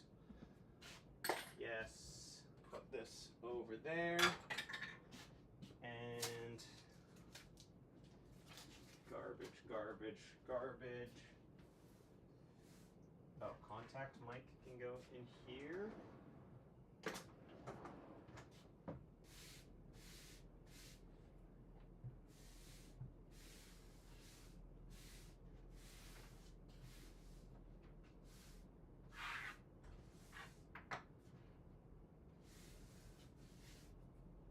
Keep forgetting I have this cable, which would be really useful. Put that there for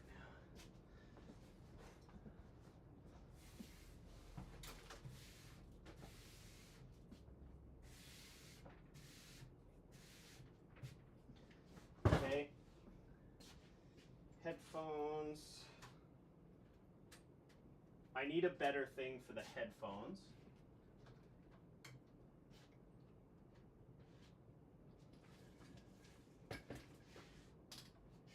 Mic stand. I'm going to be setting this up pretty soon again, but I'm going to fold it up for now.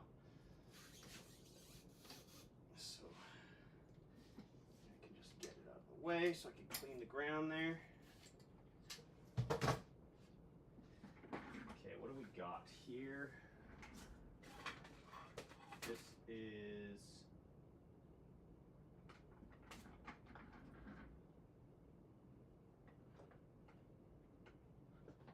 bizarre.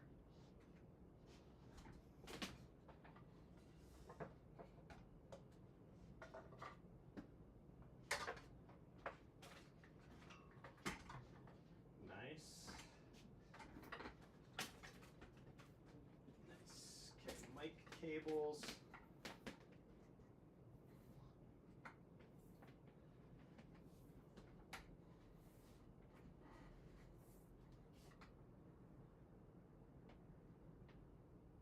What's going on? There we go.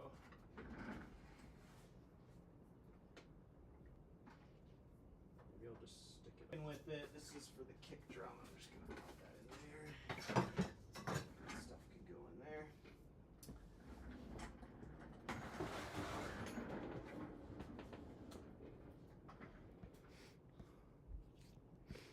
We have a mini fridge in our room. Got it on sale after college move-in season. We keep our contraband in there like wine and the good ice cream. Mine is also buried though, basically solidarity. Contraband, I like that.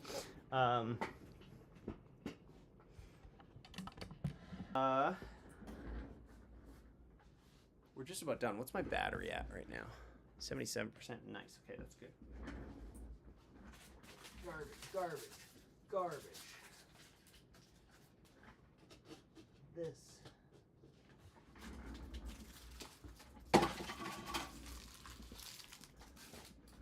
Okay.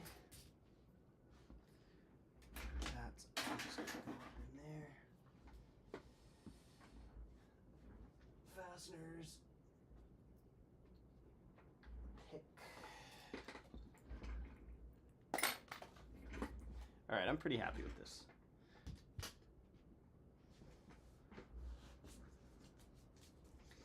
The other thing is like the studio goes onto your mic stand or your desk to hold your headphones close to where you naturally reach for them. Yes, and one thing I want to do as well is figure out some way to keep the cable off the ground. Because the cable, I like having a long cable because I like to be able to move with it on. But it always ends up on the ground and I always end up rolling over it with my chair, which can't be good. So I need some way to kind of like almost like a retractable cable situation, but not so much that it's pulling at my head constantly, just the slightest amount of retraction. That would be ideal. DX7 cable. Just kind of basically push all this back and then I can sweep in there. This is good enough. This is good enough for now. I've got to deal with this whole back side of the room, but I'll figure that out in a minute. I just wanted to get this to a point where I'm not buried in my filth.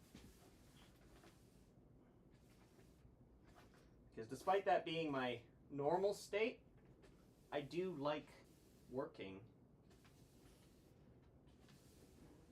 in a clean space.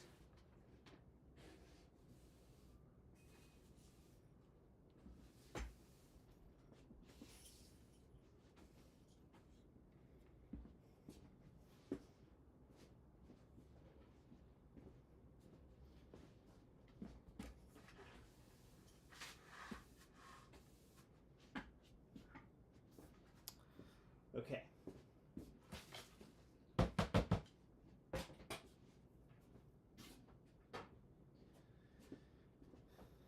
So this is the start. Yeah, yeah, just like a series and then like a tour at the end, I guess. This is a million times better already. So, what does that mean? What does that mean for us right now? What do we do? I'm done cleaning right now. I don't want to do anything else. I do have to clear that side of the room. A lot of the video that I have planned in my head already takes place on that side of the room. And we just cleaned up this side of the room. But I did that because that side's not so bad. I think I can do that in a couple minutes. Couple minutes of hustling. So we'll handle that in a bit. It means a little treat. Wait, what means a little treat? I think we're gonna go to the shop now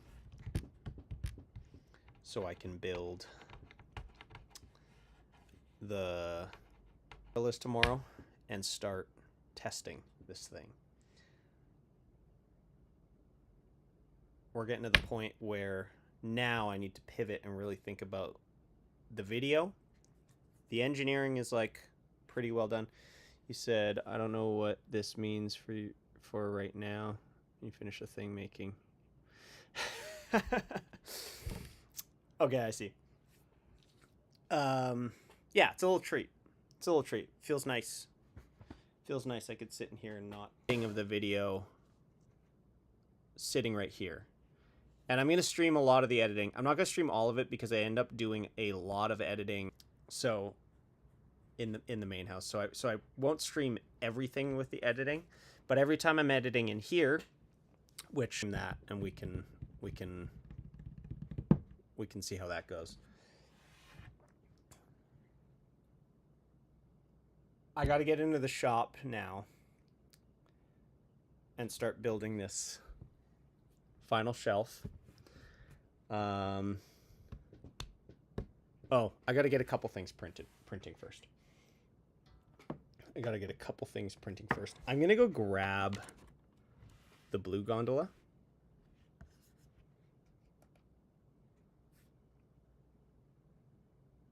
Did I just mess everything up? What's happening here? Go grab the blue gondola because I'm still not super happy with the locking mechanism, and that's kind of the last thing I need to print on these. So let's get that finished up. And I'm going to roll the other gondolas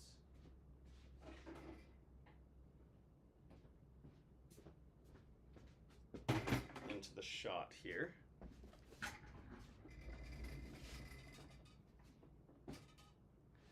So I'm just going to grab the blue one quickly.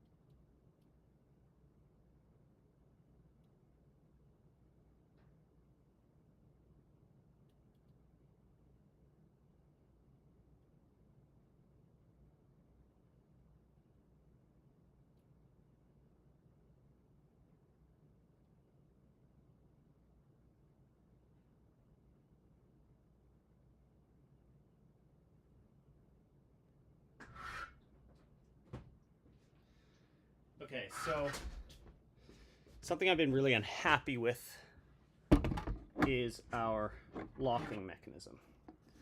So the mechanism that holds the leaf. Now this has been working surprisingly well. Throughout all that chaos we had where this was tumbling and tossing down at the bottom of the hill, this never did unlock. But you can see that this is the little thing that sort of is supposed to keep the lock in place.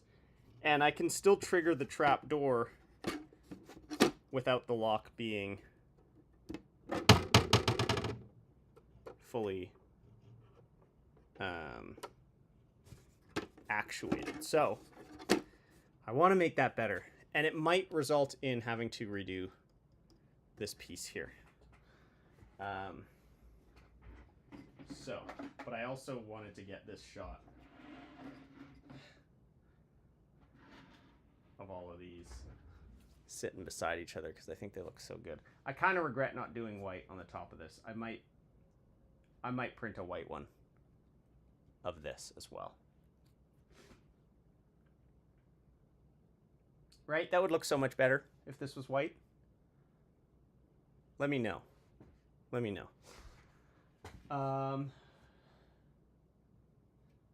Okay, first things first. I want to fix the screws. I want to attach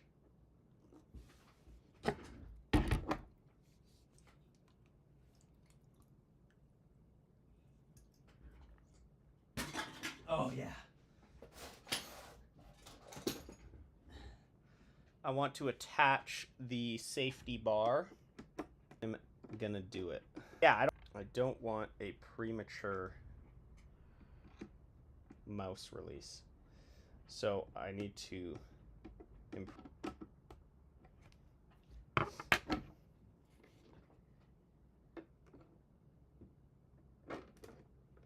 Yeah, it needs to be better.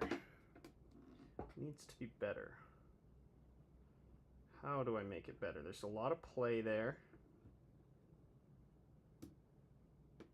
And that's the point that it releases. It really only takes a tiny little bit. So it's got to be... It's just got to be better. But I have to use the holes that I've already got in place. That's the key. Because I can't go ahead and... I can't go and change that at all because obviously we've printed all the walls and stuff already. So, let me just grab one of these. I'm going to install the safety on our yellow. I don't know why this filament didn't print very good.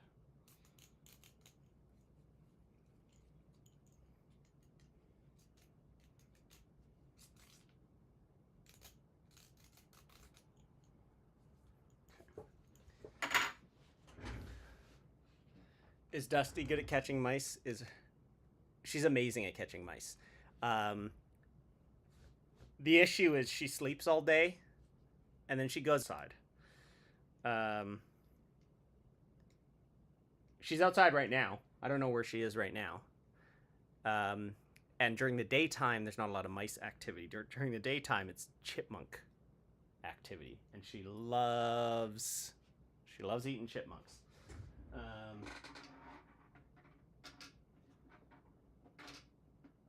So, and we kind of like the chipmunks. We don't love that she loves to eat them. I would prefer... We've saved a chipmunk or two from her. And she gets really upset with us. But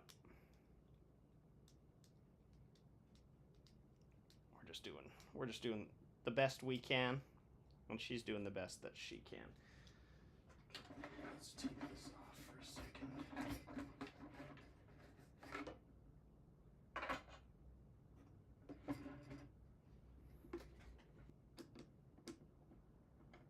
Man, why is this so tight?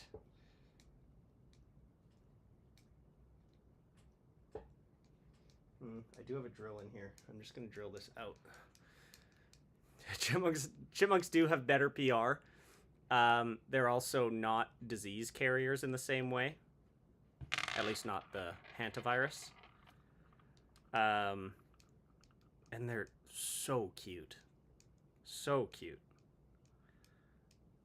And actually, chipmunks will compete with mice. They compete for pretty much everything. So the more chipmunks we have, the less mice we'll have. And so we want to maintain, among other reasons.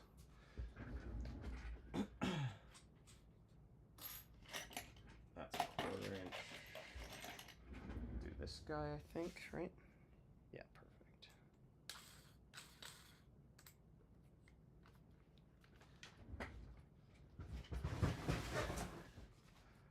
Chipmunks have better PR. That's so.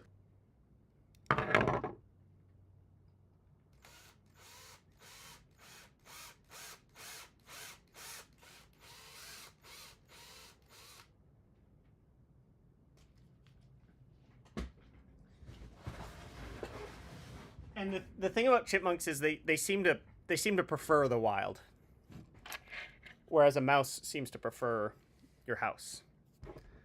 And like if a chipmunk gets inside, they're gonna do whatever they can to get back out again. They do not want to be inside, and that seems like a better relationship.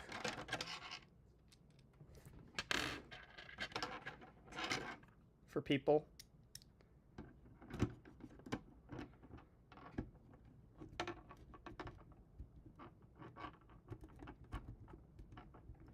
Why is this struggling?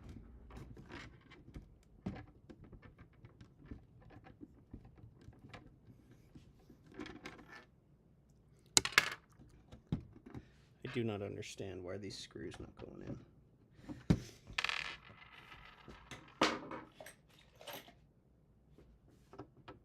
Okay, that'll help. That'll help.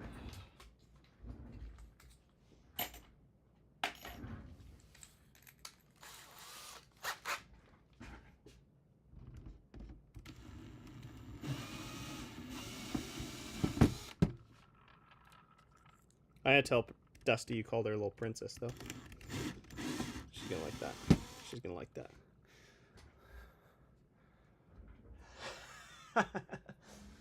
He'll be back. He'll be back. And he's gonna need somebody to catch him up on stuff.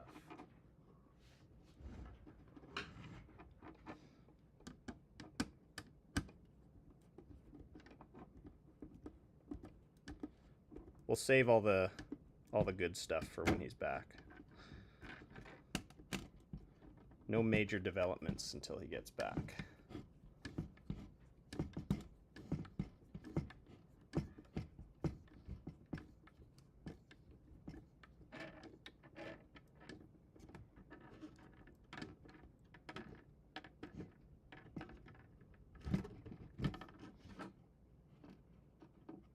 Okay.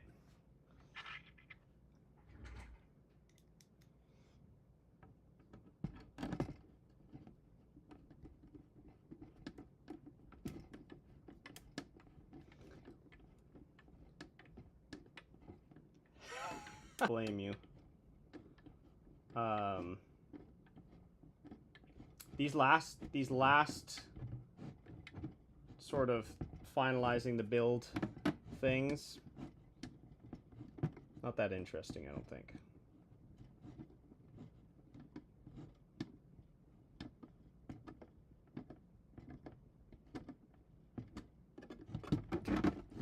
Beautiful. Beautiful. So let's print old prototype so that we can use that for something. Maybe I can even just you clean talked about brown piece out, white piece in, and are trying to fix the locking mechanism so mice don't get prematurely yeeted. 100%. The Reader's Digest, as you said? On, sir. You are spot on. Okay, so let's get to designing this. So let's oh no. No. Why can't I unisolate this? Wait, is it this one? No.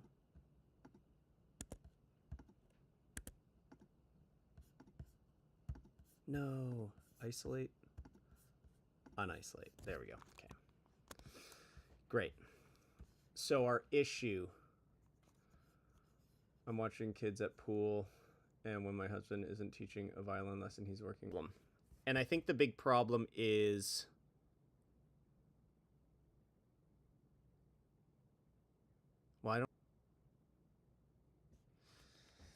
we need to like really reduce the amount of movement on this lip. That could be a problem. There's not much I can do about a little bit of this green stuff left. And I think I have enough to reprint these if I need to and print enough. I could make these a different color. That is a lot of green.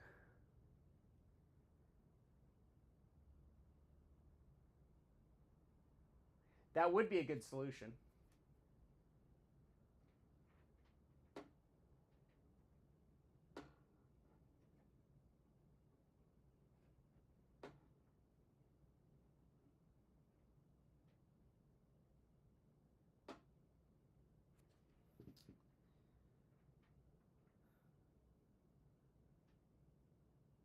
That would be a good solution. If you do need to add to it, do it in yellow or white and make them uniform across all gondolas. Yeah. Okay, here's what we're gonna do. I'm gonna get the top thing printed. Or starting, because that's a long print.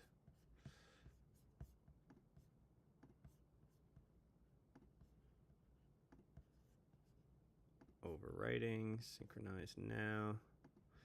Okay, I gotta load some white filament into there.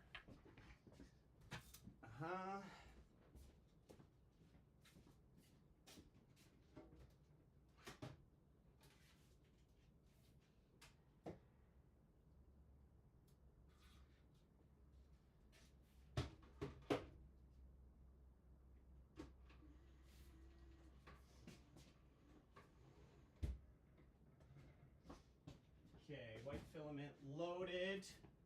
Oh, it looks so good. I love seeing them all lined up like that. Open a project. No.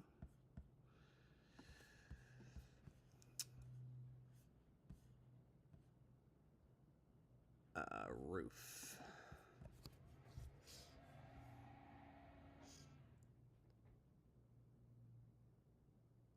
Switch now. Continue to sync filaments. Overwriting. Synchronize now. Okay. And then we'll just change this to white. And we will slice. Let's go for it. This is a good call. This is a good call. Print.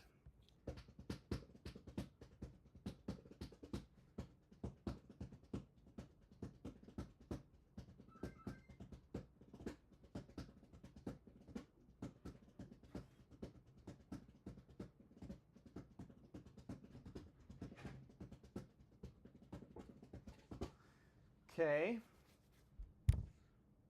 It has a different trap on it, obviously, but that's okay. I could make this trap look more like these traps, but I think that's okay. I'm not worried about that. Yes, so reprinting these.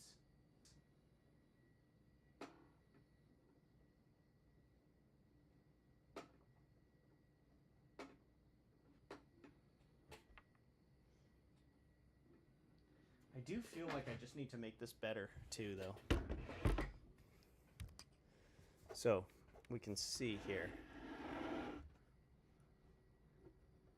There's a lot of movement right there. Why is there a lot of movement right there?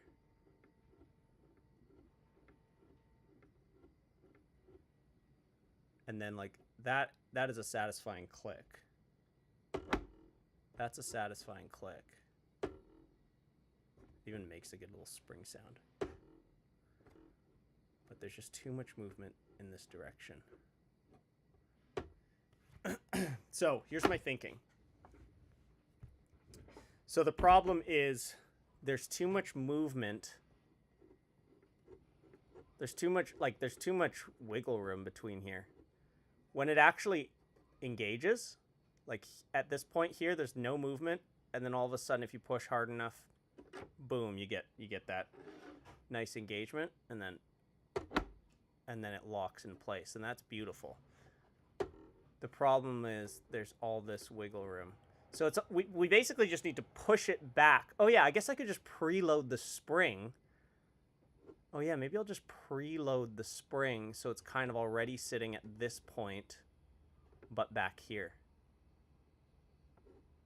Now it's loaded pretty good, and you actually have to push it, boom, until it disengages. So maybe I just need to preload the spring. I left the stream going for thank you. Nice. Well, it's good to have you back. We're just this spring mechanism. Have you thought about Patreon? I have. I was thinking about doing the YouTube memberships thing just because it's all on YouTube already. Yeah, the weight will definitely help. That might take the pressure off as far as getting...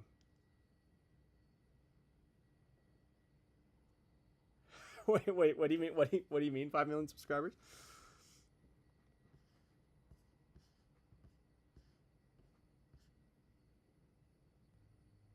So I'm gonna take this one off.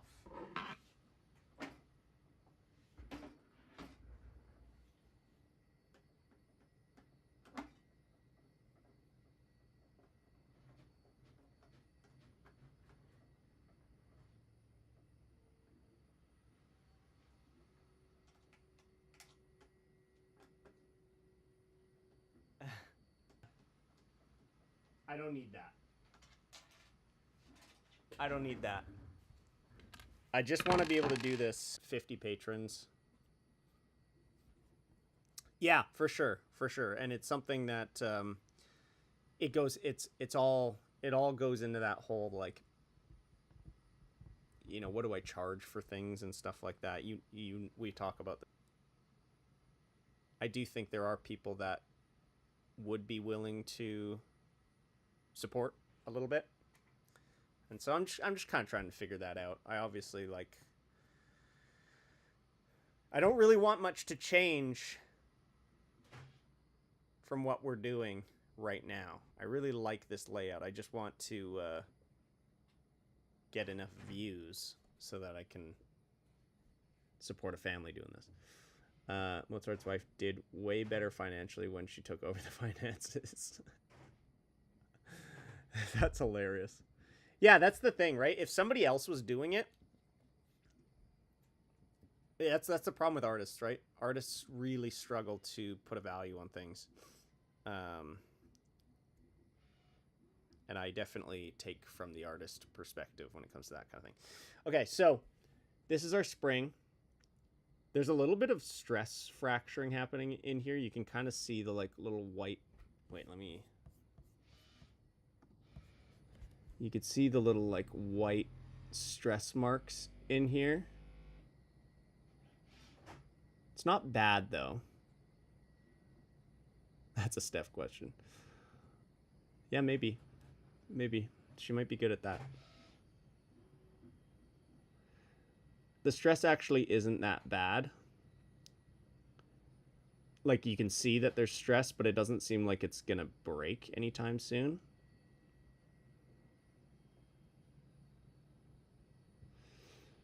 So my thinking is I could just do this exact design and just preload the spring a bit. Because right now I have it set so the resting point of the spring is the door being shut. But if I have it so the resting point of the spring is, I guess, this way more. So if I simply just move this ball this way more, and then actually when I install this, I have to like bend the spring into position. And that bending the spring into position will now add a spring force that's holding the door shut, as opposed to it holding the door in this position. It'll kind of want to push the door backwards a little bit already. So that's what I'm thinking. I think what we can do, so let's do this. Let's do this. Millicircles. And then I was thinking also to reduce some of the strain on this just short little thing, we can lengthen. I want to design it so the ball is like maybe here. How big is this, by the way? 3 mils? Yeah, and I might make the ball a little bit bigger. No, 3 mils is good. 3 mils is good. So instead of the ball being right here, we'll make it so the ball is...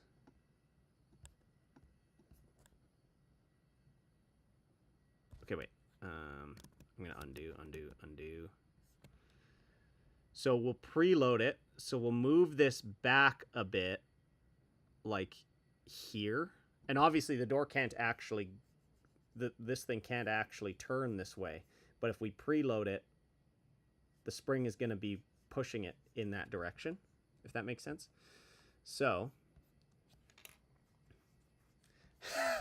that's okay. That's perfect. Have a good day, and we'll see you next time. I'm glad Aaron can take over. Where are you going? I love when you guys start discussing things.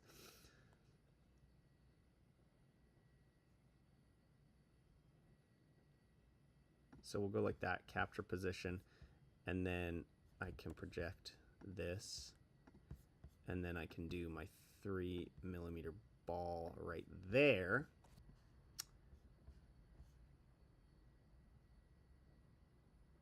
Which way do I need this to be pushing? I want it to be pushing in this general direction.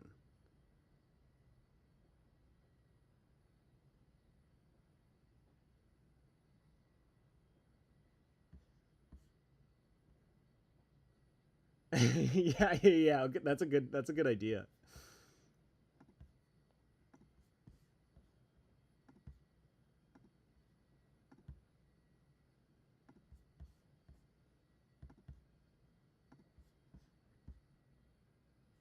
Sketch that I just disappeared. There we go. So now instead, we will have the spline line coming up like this. Boom. And boom. Okay. And then I'm going to tangentialize this to this.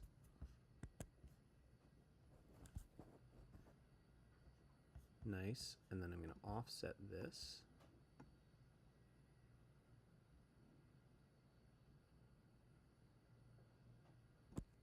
Yeah, let's make it 2 mils.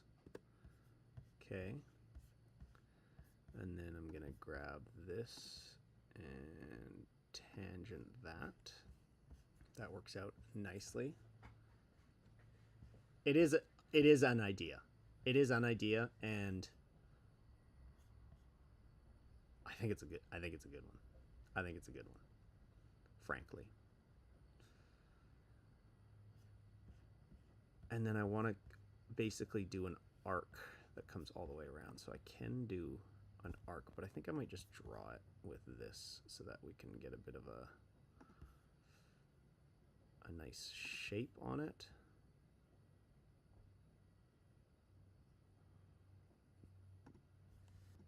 Let's shrink, or maybe not shrink it, maybe actually expand expand it a bit. No, not too much. I want this to kind of look okay. Like that. Offset this. Connect this to there. So this is our new thingy.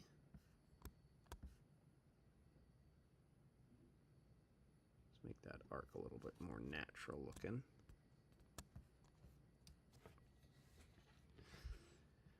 Okay, so now we extrude, extrude, extrude, extrude, extrude, extrude, extrude.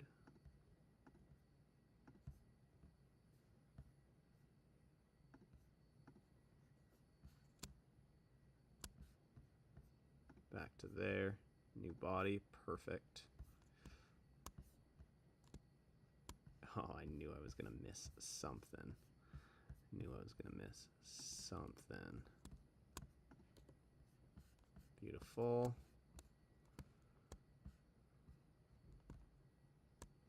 Great. And then I will add some fillies, obviously. Can't avoid it. Can't avoid the fillies.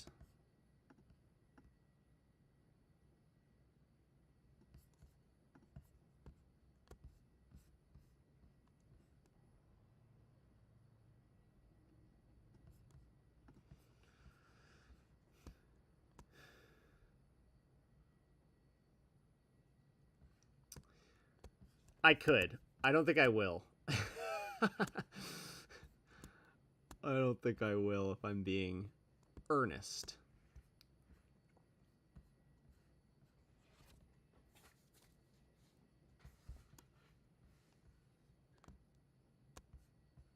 I could make this look way cooler, though.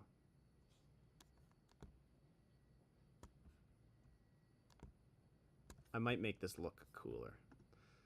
I'm thinking I go like, okay, actually, let's undo all this. Not all of it. We're gonna go to this point. Okay. So I'm gonna just trim this. Right. So what I'm thinking is we can make this more of like a unified thing. So we can just pull this circle outward, pull this one outwards to like there. And then delete that, delete that.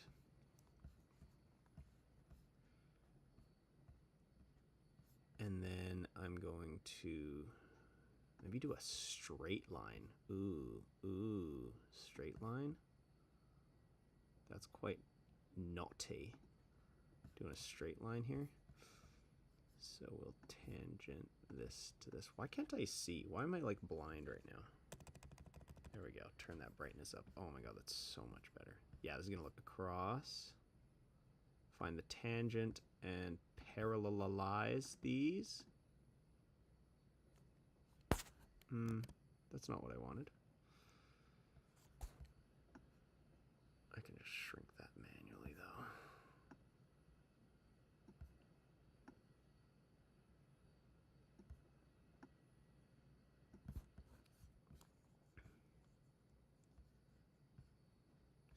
It would actually be really cool if this was tangent with this. What happened? Oh my goodness, what's happening? It would be cool. No.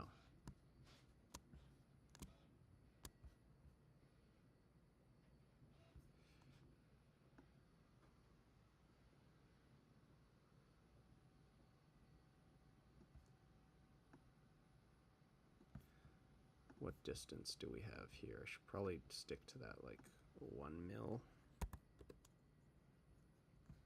distance. Distance.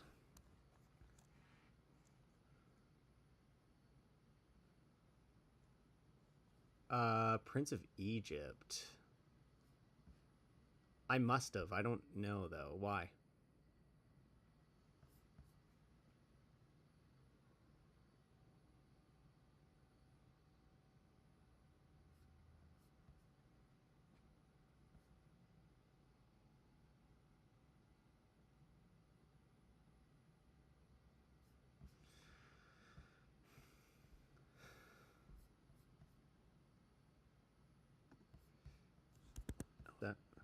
Classic.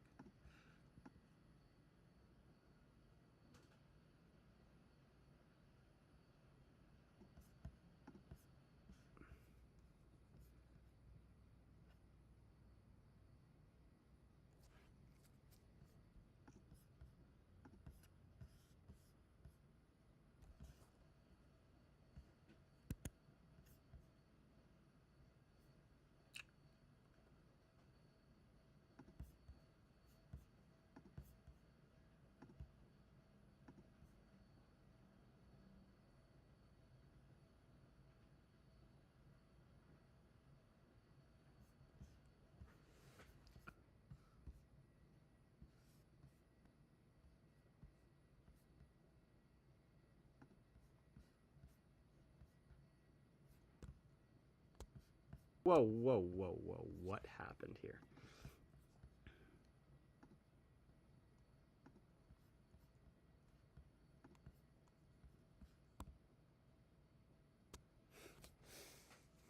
Okay. I like what be.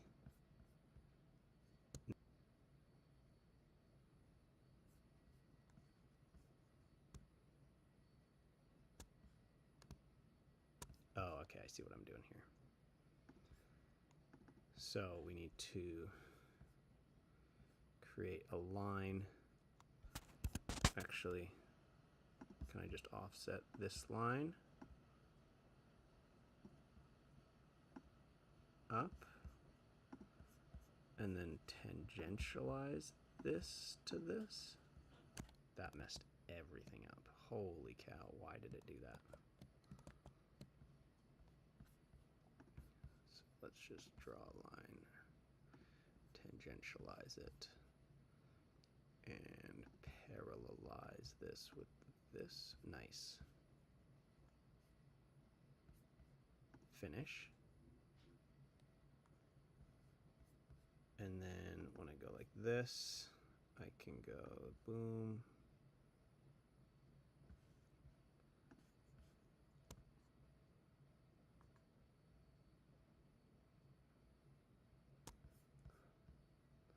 There's a song in there, All I've Ever Wanted. It's got a reprise during the plagues on Egypt where Moses is asking his adopted brother. That's funny, I like that. And then maybe just fillet this. Oh.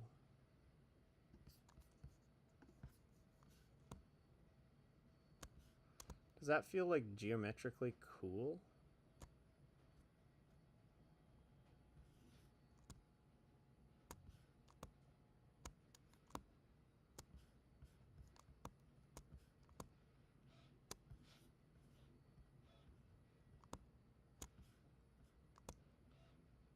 And this. Oh, why is... nothing. The pointy bit is doing nothing structurally. This looks.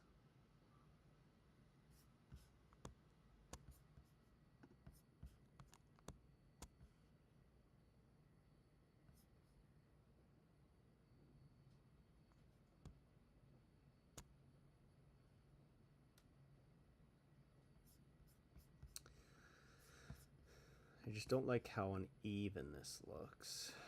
I could do like something like this.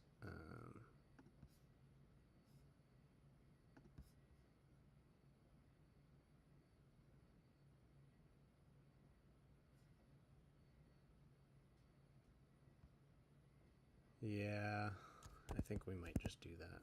Okay, so can I just do an arc for this? A 3-point arc?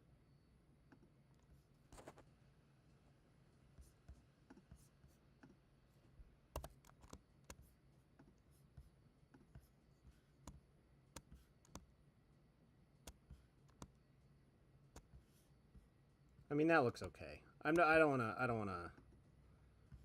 go too crazy on this. I don't know what all this is. Can I just... Okay, good. Then I can add a fillet. Oh, yes. Now I can add my fillets. I can have all the fillets.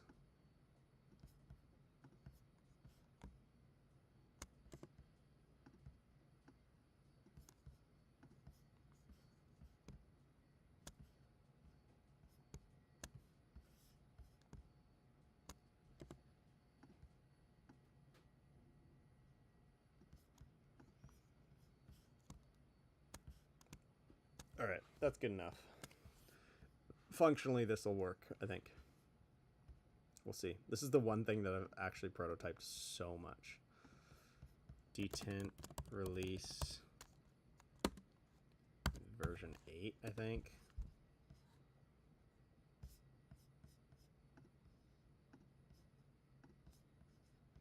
Oh, by the way, Abby convinced me to... I think it's going to look so much better. So we're doing it. We're doing it. I had a feeling that was going to happen, but I was avoiding it. I was avoiding it.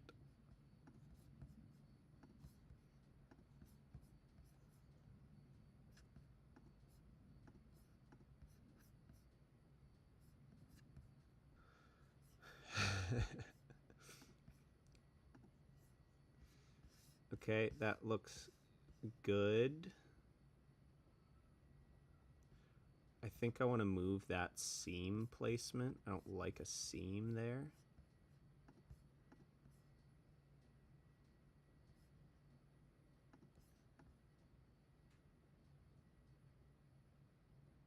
It's fine literally anywhere else, like in here and in here. Ooh, it's still doing it there.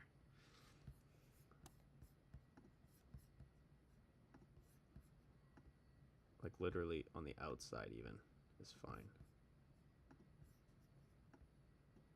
Okay, let's do that. Print, send, confirm. Okay. So it's a preloaded spring, so it's going to have some... It's going to be pulling the trap door release close.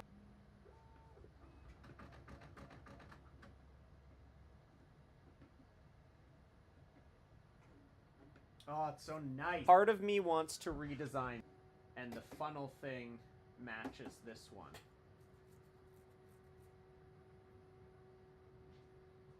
ABS print to be done. So, how do we do that? So this is the existing thing. Gosh, where's our OTS?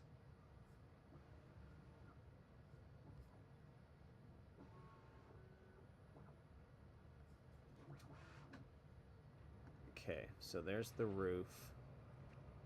I also didn't really do this well. I want to do this better. So there's the trap funnel.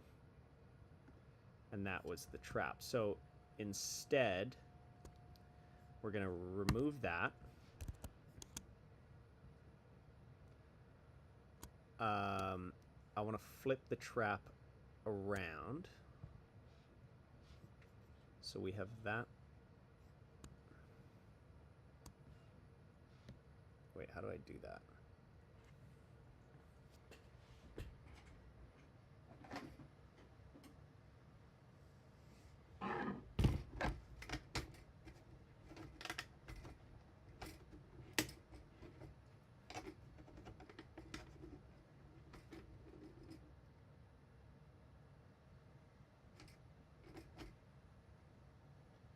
Yeah, so there's an entrance there.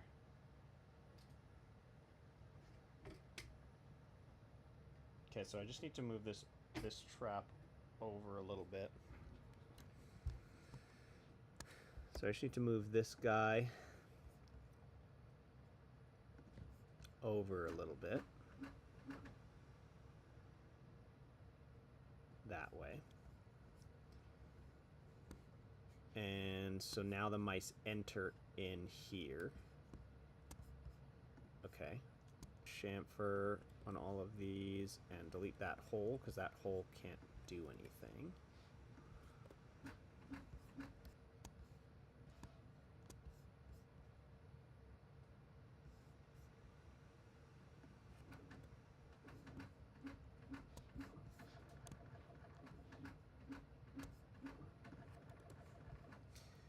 And then I'm going to extrude this back a ways. Where is... get to that point. New body. Actually, wait, can I just do a press pull in this case? Okay, I'm going to get rid of this for a second. We're going to delete that and that hole, delete that and that hole. We can leave these holes, but I got to make them smaller because these holes, what did I end up making these holes? 4.8? Okay. So we got to make them like...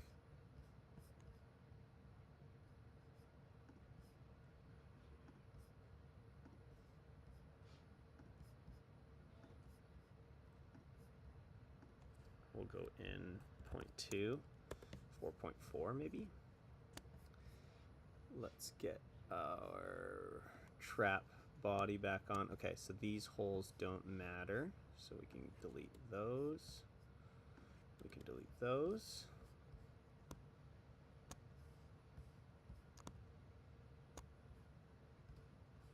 Oh wait, actually, I'll just move them.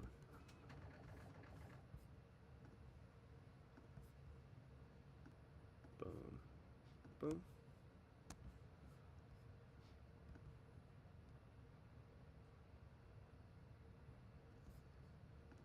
Okay.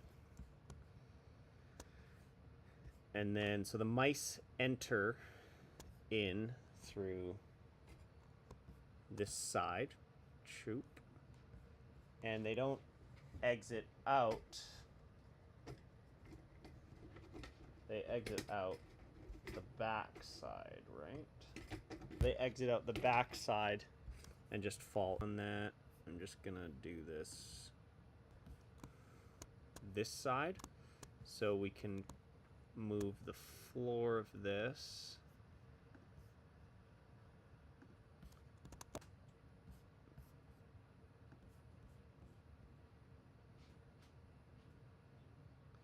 So that'll be way more solid. We can leave a little bit of a gap like that. That lock this whole thing in.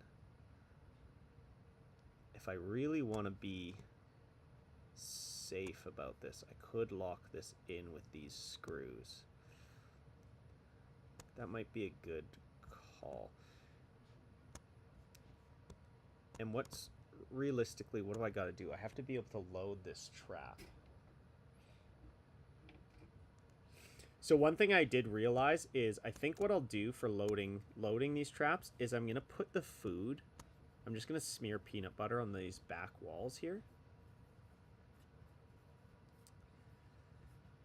And so I guess I'll do kind of a similar thing. The only problem is the motivation here is just to get them to walk in here. Once they walk in here, they fall. The problem with this is they walk in here and the trap door back here closes. And now they're just stuck in here. And so I don't really want to put food on the back wall here because then they'll just stand there and eat. They won't go down into this hole. So I need to somehow encourage them, once they get locked in here, oh, they got to go down. So that's kind of the problem with this trap.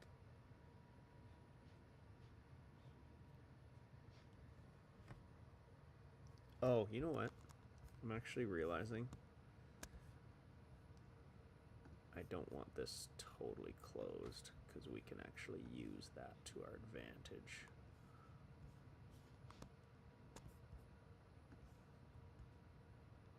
Let's keep it open.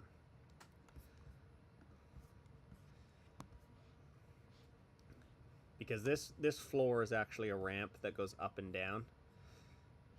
And so when they step off of this, the ramp goes up and then it forces them to go down. Wait, why is there so much floor for them to stand on?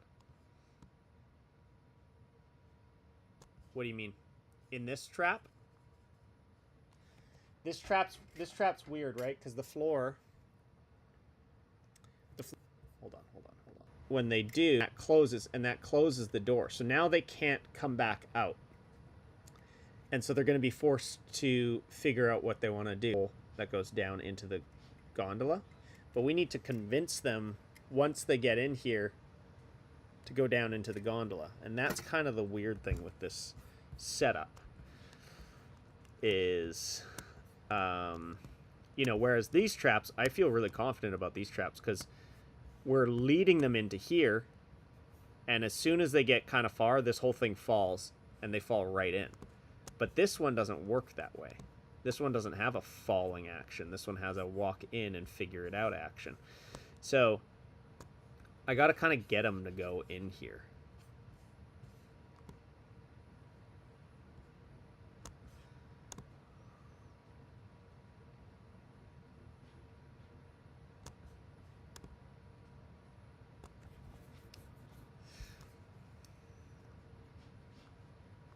And I'm thinking about basically just having a little platform down here that I can put the feed in.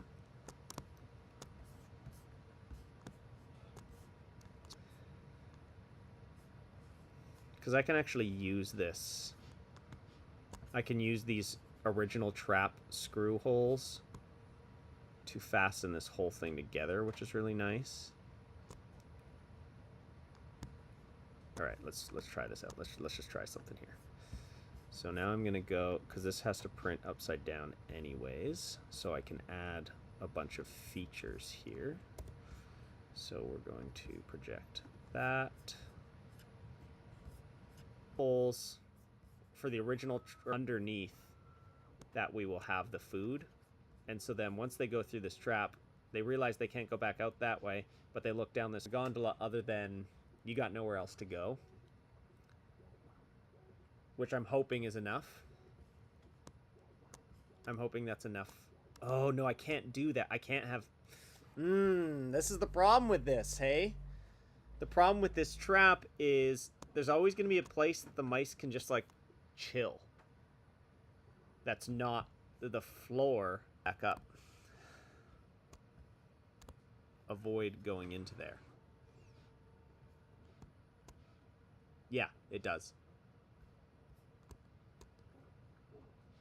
Once they get... But theoretically, they could just stay in this tube.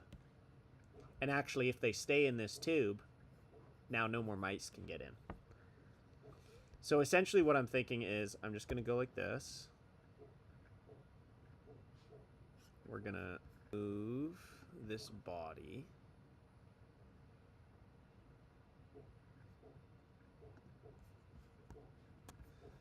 Create a copy. Slide this over.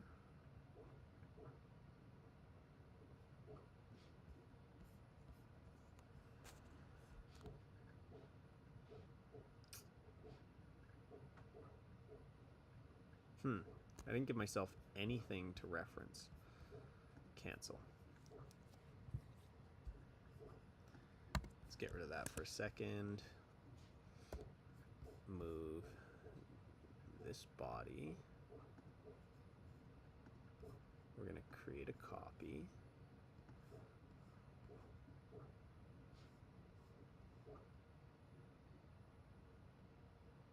I still don't have anything to reference because I filleted these edges, didn't I?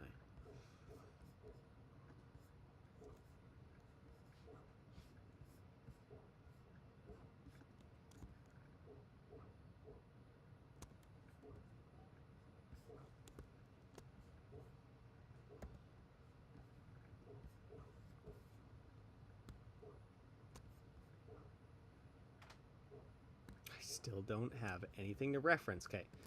Holy cow. We're going to move this body. And now I'm referencing that. So now we're going to move this again. We're going to go point to point. We're going to grab that little point. And now that indicates to that point.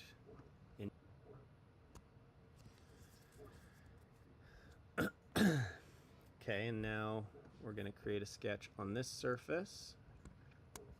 We're going to project this body.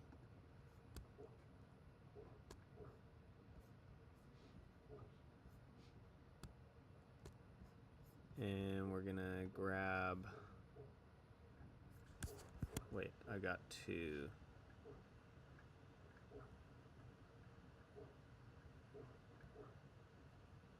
OTS trap base. Okay, so that line, so we can connect this to that. Connect this to that. And then I can extrude this -2. Let me combine these. So at least now this matches the look of this. But I'm going to get rid of these chamfers.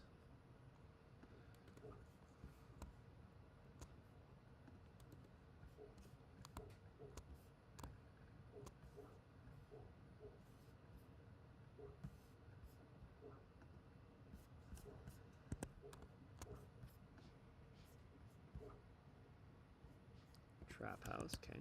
Get rid of this chamfer. And we need to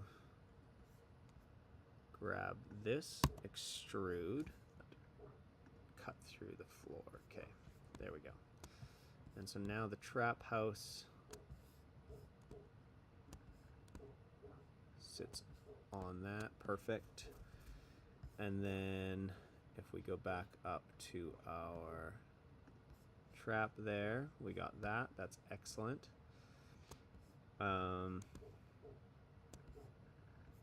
But actually, we're gonna delete that. Create a copy. Oh. Create a copy, move that over, and bring that to there. And then we can go point to point, point. Well, actually, that's a good spot, I think, for it. Right? Because that's an, yeah. Boom. Let's make this a little bit transparent. Nice. So now they walk in here and they are trapped. But theoretically, yes, they standing on this portion, which is a problem. But there's nothing I can do about it now. And that's okay, because at the end of the day, I can just replace this whole thing with one of these traps, which I think will be much more reliable. Now,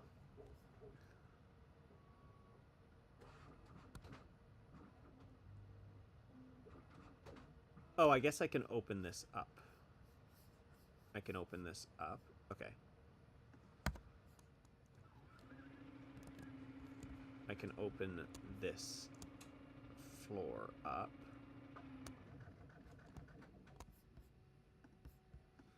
Okay, we're going to do a couple things here. For one, we're going to open the floor up right there. Nice. And we're going to do the same over here.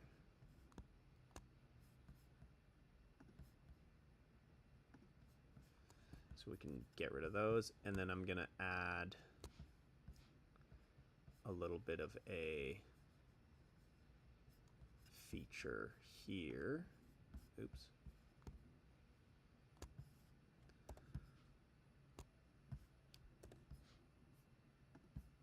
Let's see that, yes.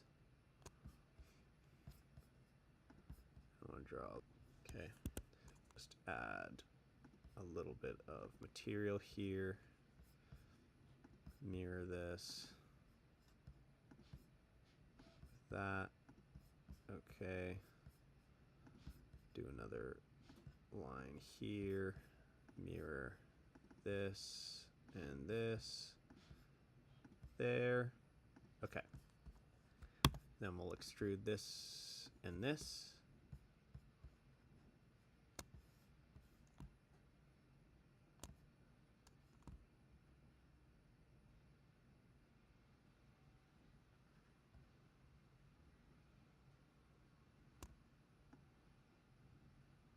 -2. Perfect. There we go. So now they at least can't stand inside this weird spot here. And then let's get our sketches back up.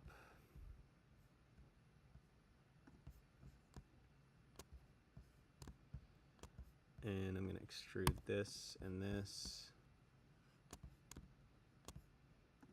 and this to that point. New body. Okay, and then we'll fillet this. Oh wait, we have to combine this to this to this. Fillet this, this, this,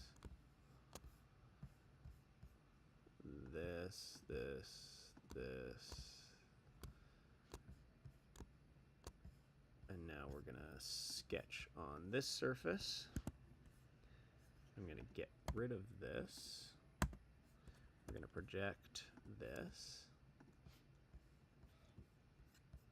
Finish. We're gonna get our trap floor, trap base.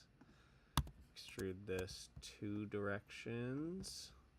One way going this way, and one way going this way.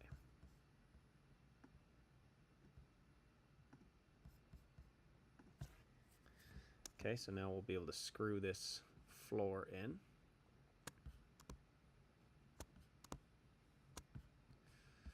But this does not solve everything for us. This does not solve... I'm going to let that cool down a little bit before we test it, and I may as well keep working on this. This does not solve the loading of the trap at all. I also need to be able to remove this top portion. So let's work on this again. Let's make the opacity 90, so it's basically there, and then we'll change the color so it's yellow so we can really see what's going on here. Because we're going to combine these inner walls.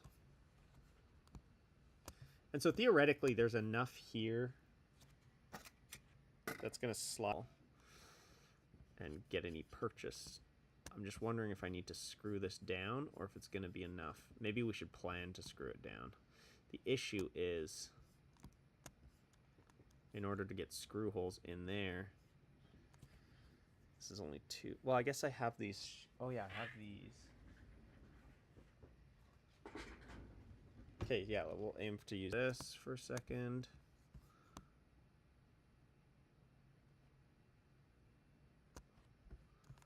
So let's just go and sketch on the bottom of this, project this whole body.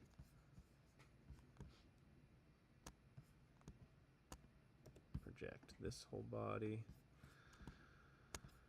Let's just draw a center line.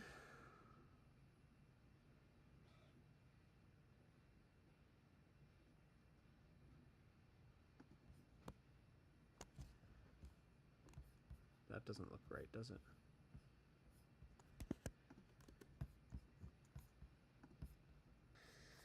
And then I'll draw another center line going through here. Where are my calipers? I did all that cleaning today and I don't remember seeing my calipers anywhere. I don't remember seeing anything anywhere. This is why I hate cleaning.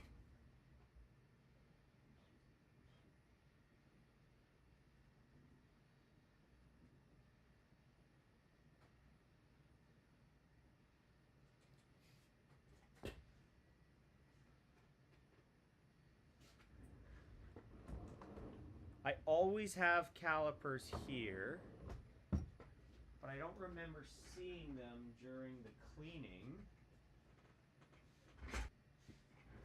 I got them.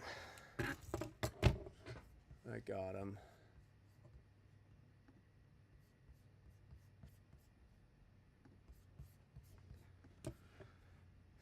Okay, So I need to know.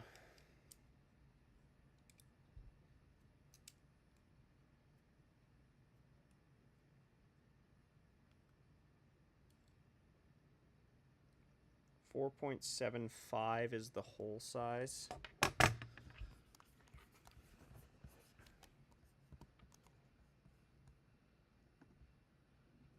Oh my god. I don't have the room for that. Oh, wait, what is going on? Oh, this wall's way thicker. What happened there? Okay, it's good. Good. Project. Body.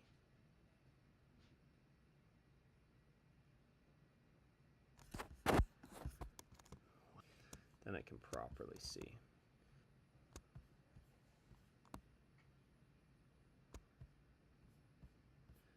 And so now we can go here, this, with this. I can mirror this with this.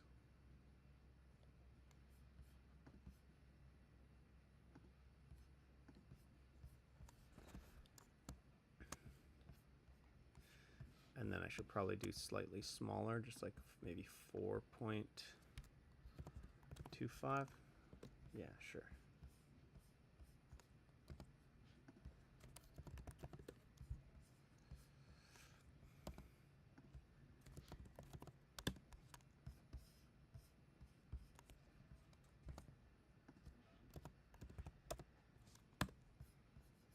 And then I can get our trap base, extrude this.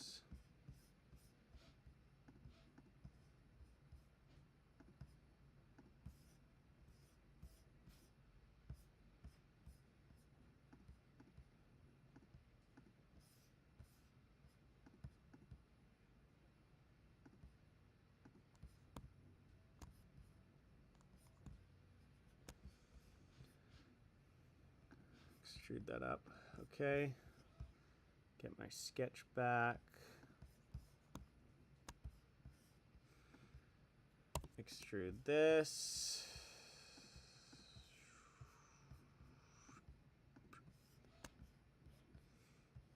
Extrude it up. Doesn't matter. -15, sure. Okay, so now we can screw this on. I have to add some fat chamfers to this so that these screws sit flush.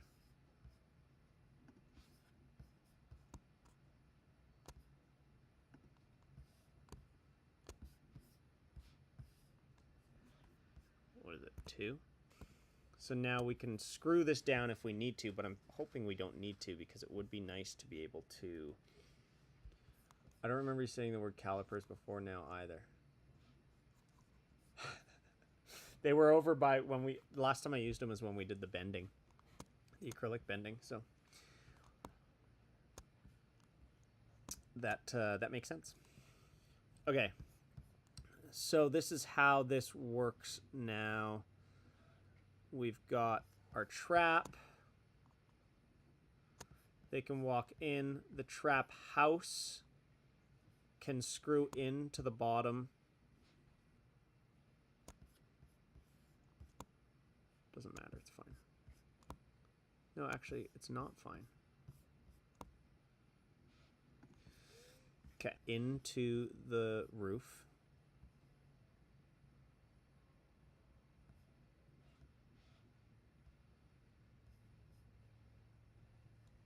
The trap base can screw into the roof via these. And then the trap obviously gets screwed in with these. And then the trap house goes over top, and that can also be screwed in. How do we load this trap? I mean, I guess I could just throw a couple little holes here that we can drop seeds down, and little vent holes. Maybe I'll just do that.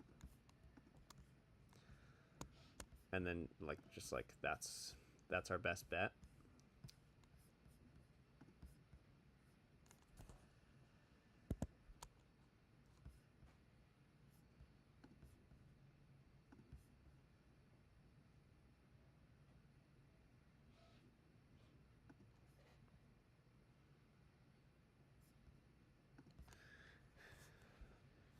What's a hole size? I mean, I guess I could do like 4 mils.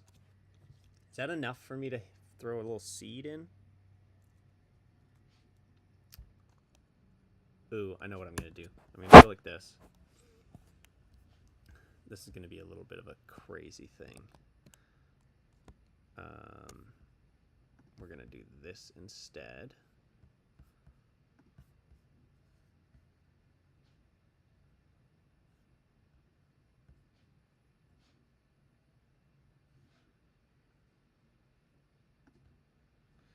Four by 4.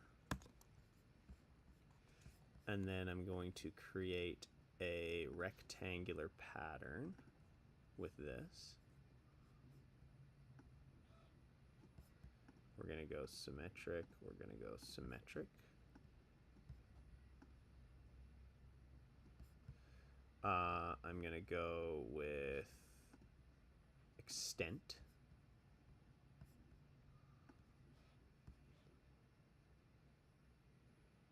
We'll make it like that. And then we're going to go maybe 5 this way. And what can we do? 7 this way? Ooh. Yes. And then we'll extrude all of these.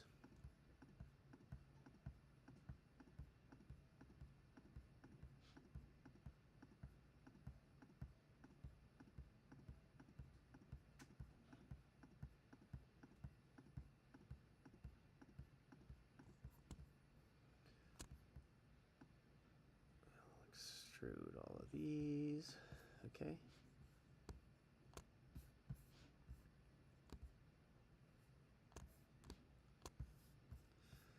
Now we can make the trap house fully opaque so we can see this. And then here's where it's going to get really, really cute, I think. Here, that, like that. Okay, extrude, boom, boom. Pull that down 2 mils. And then we're going to fill it. Fill it.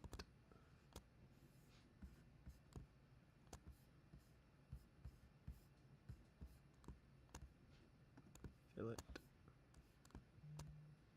Fill it. And then we're going to do one more fillet. Are you not going to let me? Okay, I can't do it that way. So let's try something else. Instead of doing that, we're going to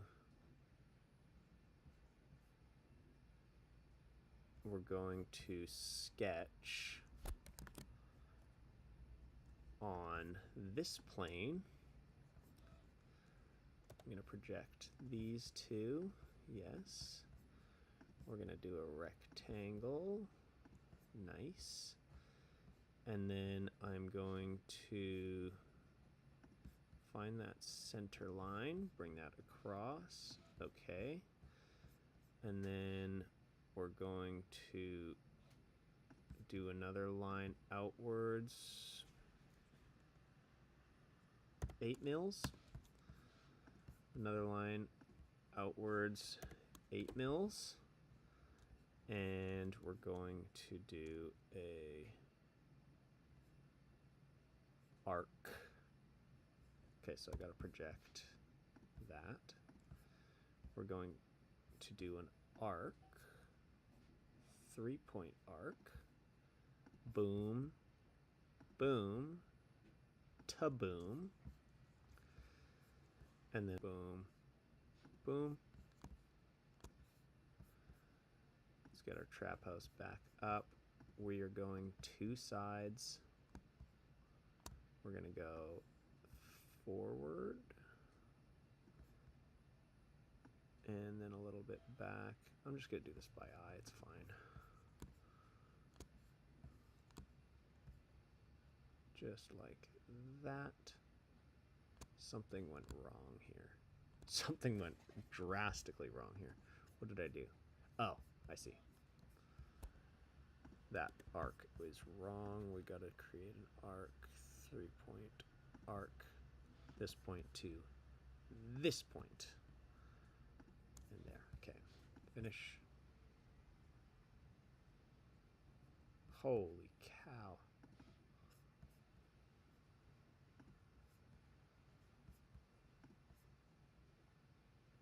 Oh. Once again, keep messing up. What is going on here? Yeah, we don't want this. Look at that. Look at that. Boom. Boom. Okay. Beautiful. So this is going to be a little dish in.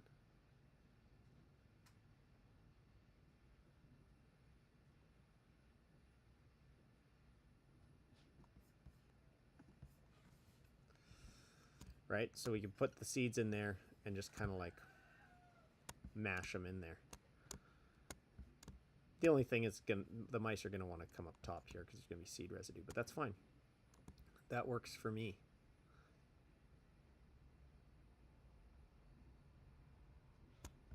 That works for me. So that's the plan. And so the seeds will just drop right into the bottom of the gondola. So hopefully they, I don't know if that's going to work. But we'll print that. Can't print it for a little bit.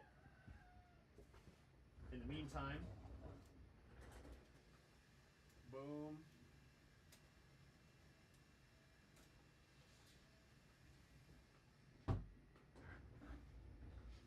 Let's test out this new springy boy.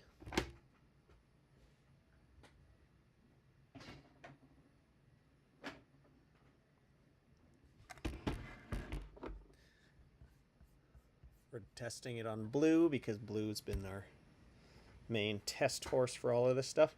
So, ideally,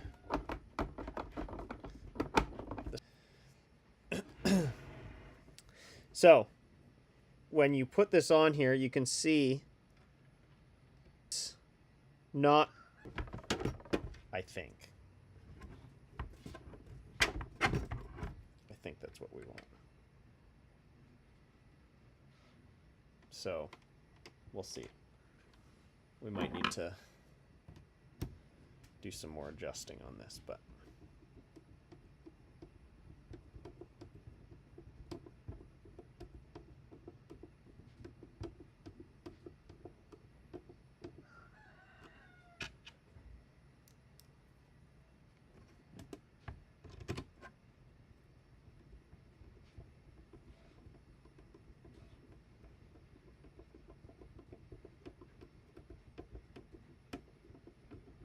there is some good preload there, for sure.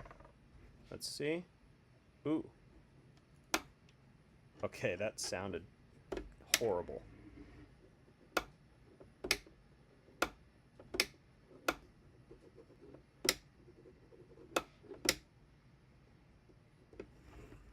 Now, let's see if there's enough preload on this. Nah, not enough. It's still, see, it is good clicky, but we want it so that the door can't open until you get the click. That click is nice though.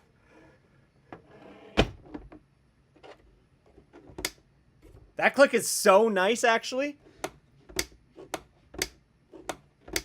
I'm wondering if we just preload.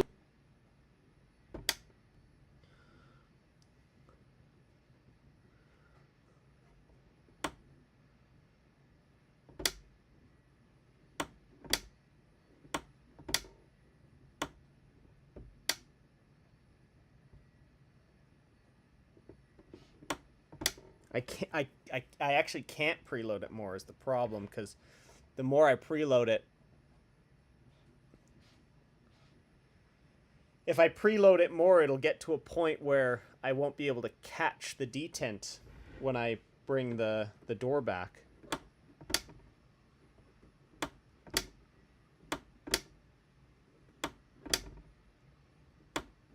That is really nice, though. Like, that sounds good.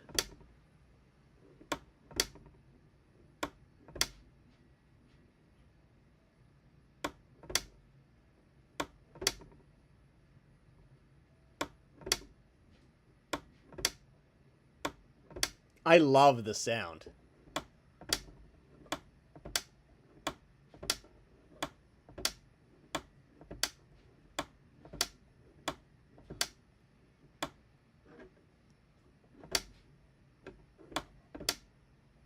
Oh my god, that sounds so satisfying.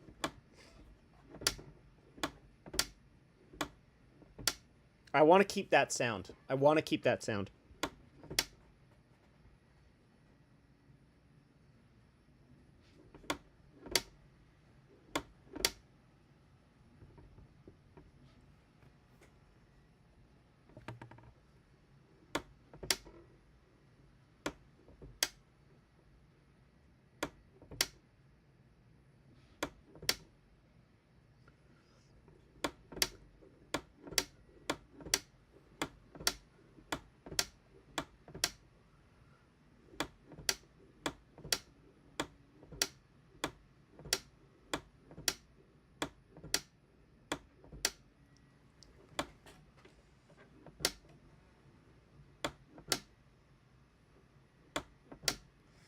Or do the same filing and change the angle that the little spring is coming into the divot so that it's coming in more vertically, therefore exerting more force.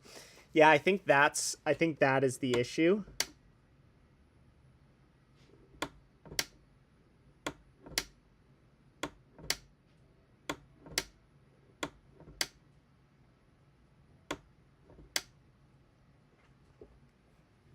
Man, that sounds so good though.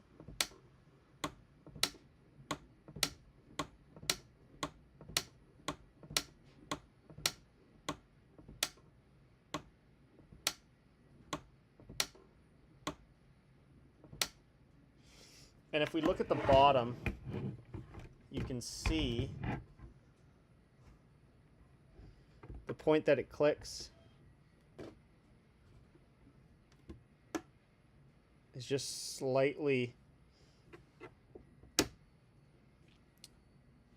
Now, Abby had a suggestion. Just make this longer.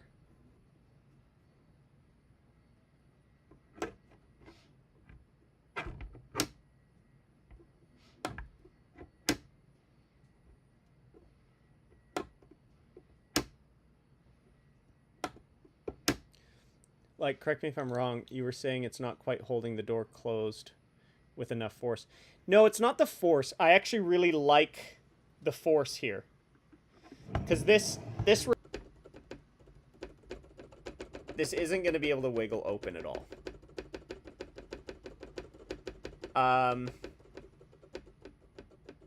And that's the whole point, right? I don't want it to require too much force to get it past that click point. I want it to be, like, pretty easy. So it's not so much a force issue. It's a backlash issue. There's all this backlash here before you get the click.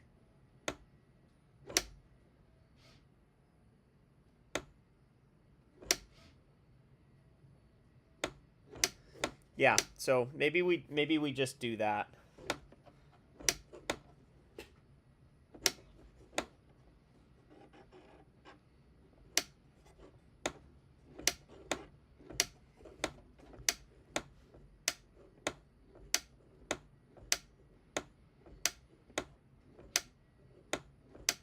So the only issue with redoing the bottom.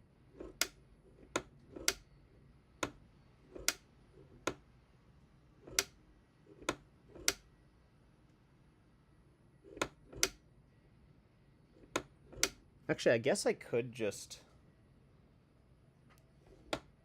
I don't have a lot of this green ABS left. I don't know if I have enough to reprint all of these parts.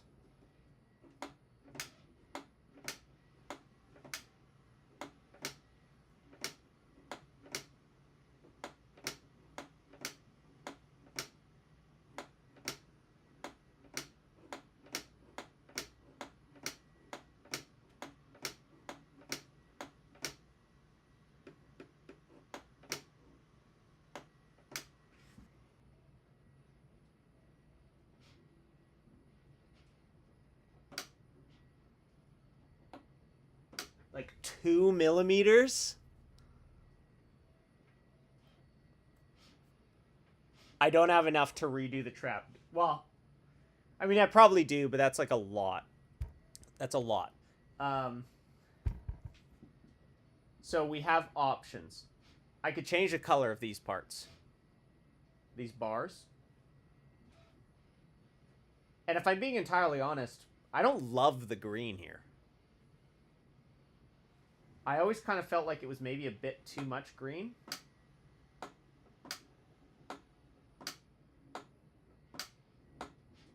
So we could do the gold here. Good night, Ruby. Sorry we didn't get outside again today, but tomorrow we'll get everything. Tomorrow's gonna be a big day, I think. Tomorrow's gonna be a big day, I think. God, that click.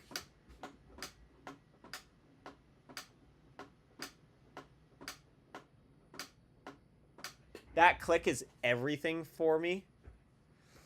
Change the color of these bars. Change to what? Well, I was thinking matching the gold here. Because the green and the gold's kind of like a bit clashy. And we'll keep the green here, obviously. Like the green leaf and all of these can stay green. To gold. I mean, we could see what that looks like. We can literally just take a look here. Holy. Yes. Do that.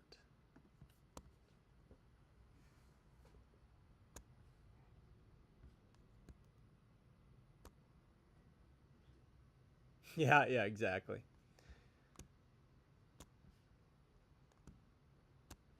What do we think of just adding a bit more gold there?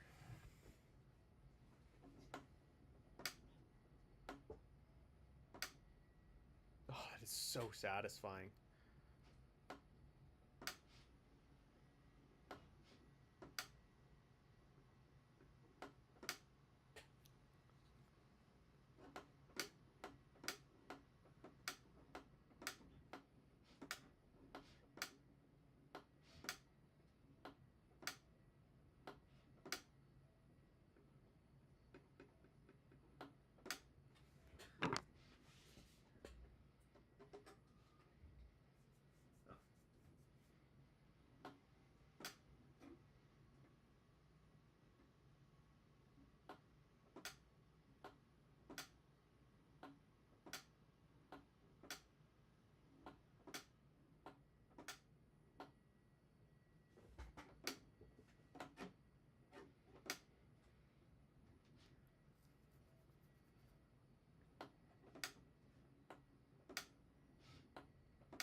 Add.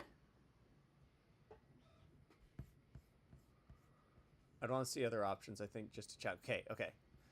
I could just, because this part is grabbing, like this outer part with the detent in it is grabbing the black part as well. So I could just make only it longer on this side. And that might be enough.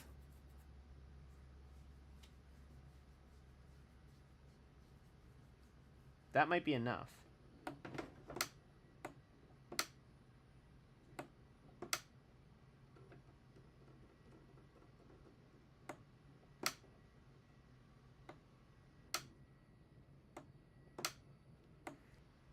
Okay, let's do that.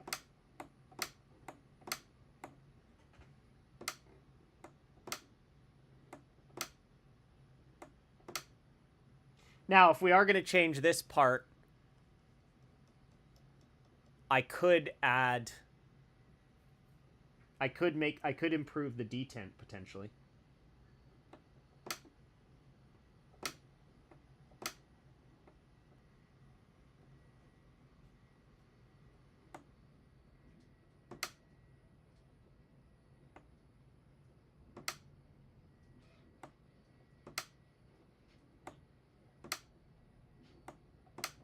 I don't know if I have too much green, you know? It's like one of those things.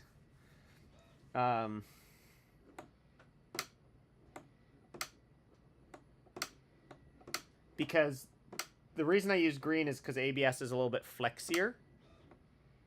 But I'm actually wondering if maybe I use something... Because now that we've kind of optimized this spring, what if I do it out of PLA and it's more rigid and that's all it takes?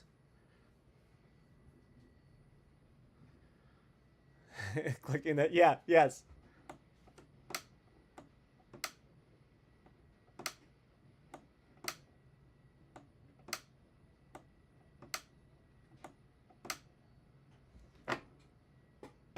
Look at these gondolas, though. Look at them. Look at them.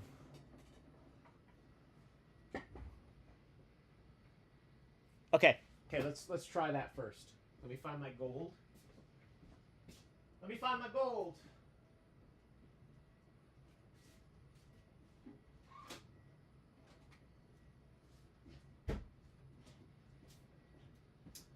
Oh, and then we can while this is printing, let's glue the little mice on.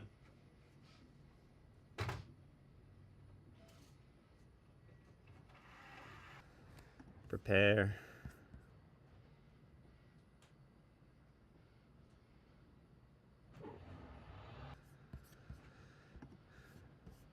Change to gold.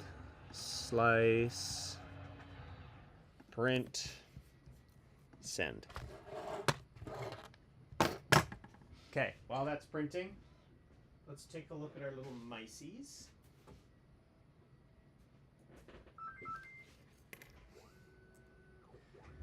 So one thing I wanted to see, how is it going to look on this guy? Because obviously this is yellow. I think it'll look fine. It's like more subtle on this guy, obviously. I think that'll look okay.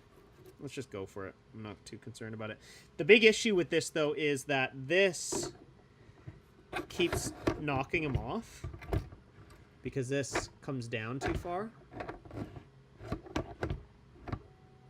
Is what we need to do.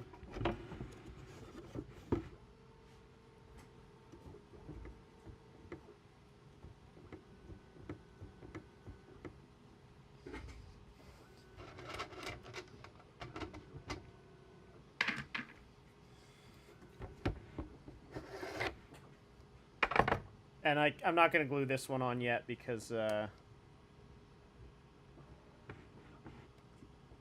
have to unscrew this to put the white one on.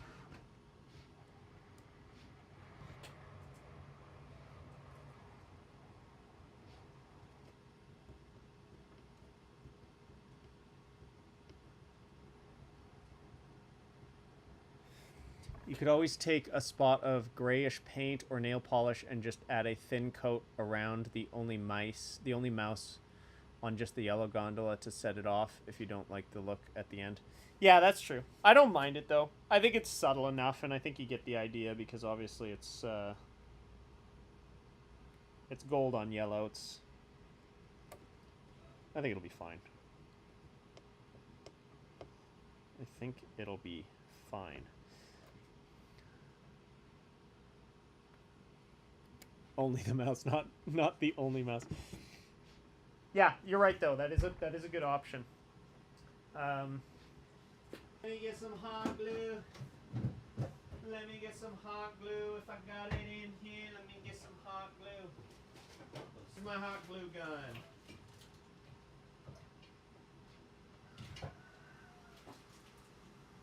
Where's my hot glue gun?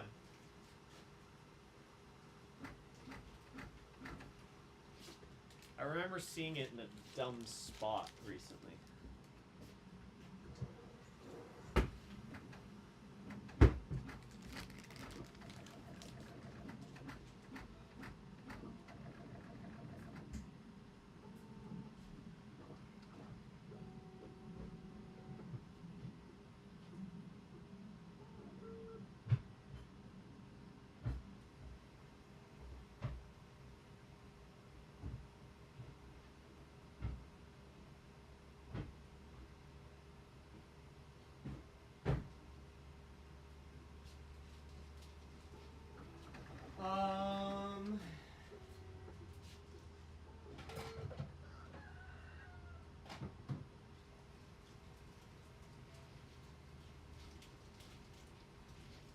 Oh, yeah. Right in front of my face. Right in front of my make unattractive glue guns.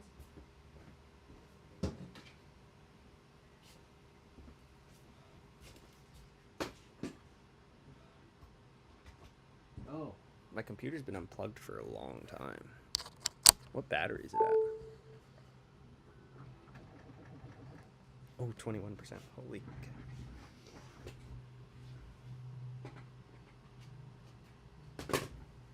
Oh. Oh, give me 1 second. I'm gonna take this call. Just give me one.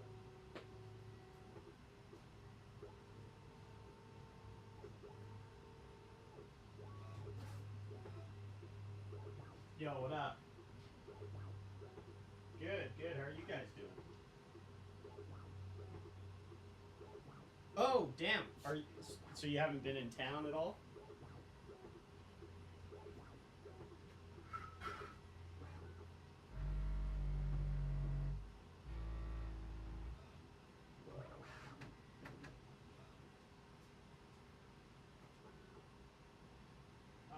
I think they're okay for now. They have a friend in Penticton, so they're in Penticton right now.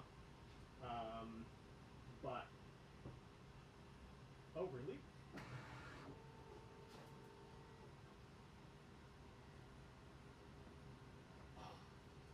Yeah.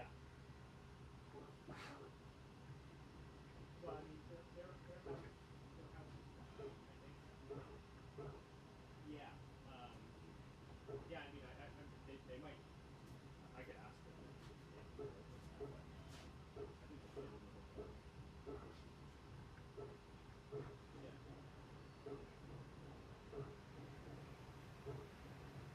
No.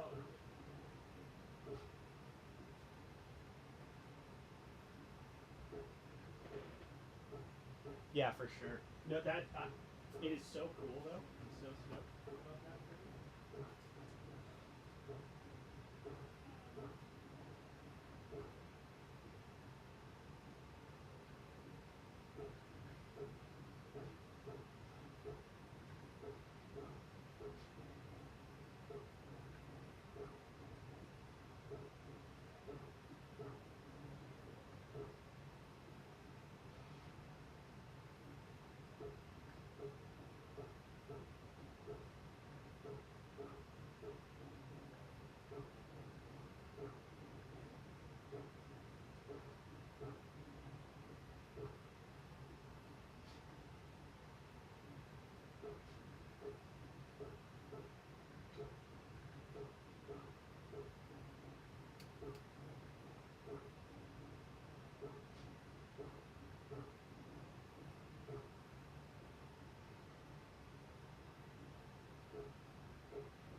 I'll see you later. Yeah. See ya. Okay. Sorry about that. Good friend of mine that I don't talk to enough. Just called me, so.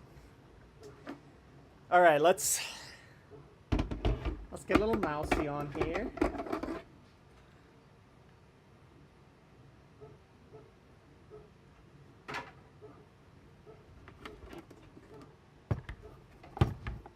That's a good angle. That's a good angle. So the blue guy is like ready to go. It's been our main reference. I'm gonna save. So one of these, the little tabs that lock the mouse in, broke. You could see it's like not on there anymore. Versus this one's got the little round tab things. I'm gonna save the one with the no tabs for the yellow one because if it falls off the yellow one, who cares? And I'm gonna just maybe just like give it the slightest little bit along here. I don't want it to squeeze out really. And then I'll just kind of fill this hole. Oh my god. Oh no, I messed this up. I messed this up bad. Oh no, it's good.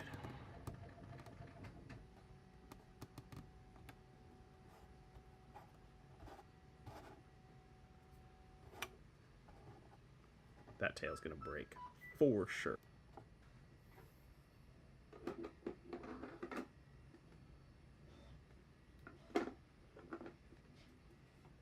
I'm so clumsy. Why am I so clumsy?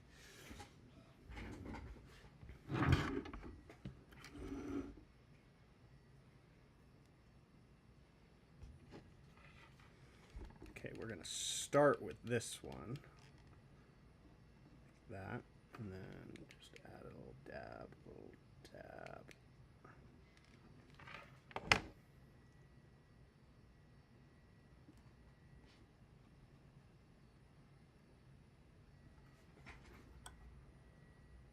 That might have been a little too much glue on this guy, but that's okay.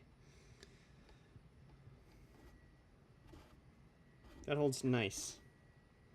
And honestly, I'm not going to repair this. This is the one that broke. I guess I can just throw some glue in there.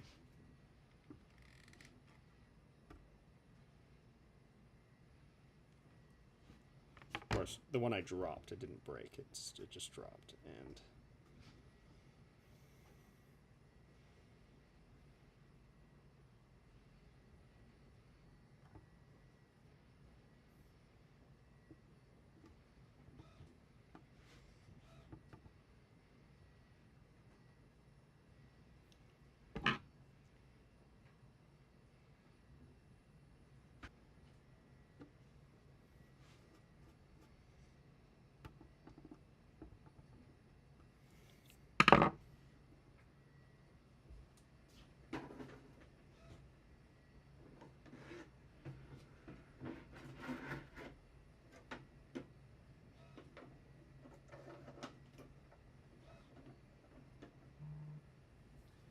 all right, let's test our spring.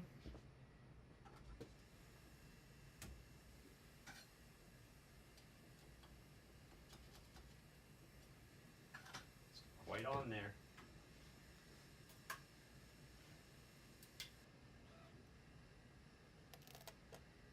There we are. One thing I've really tried to do with 3D printing is not touch the surface. Because that's how you get print failures. You get your little greasy fingers all over it.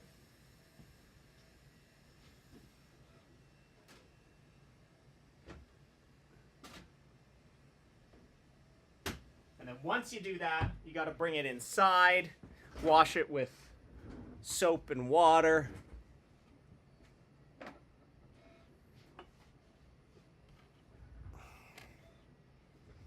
Okay, I'm just going to turn this off.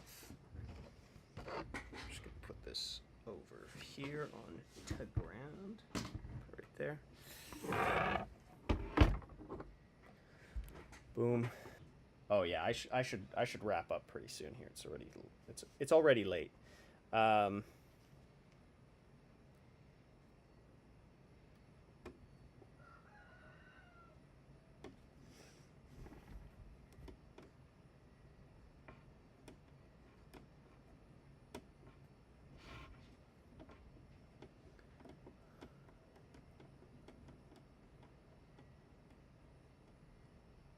Wait, what? What is this fact?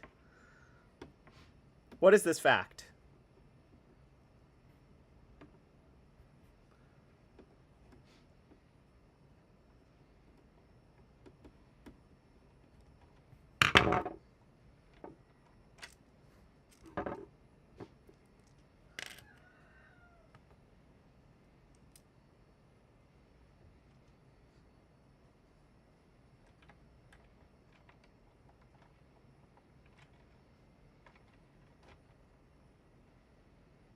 Oh, did it backwards.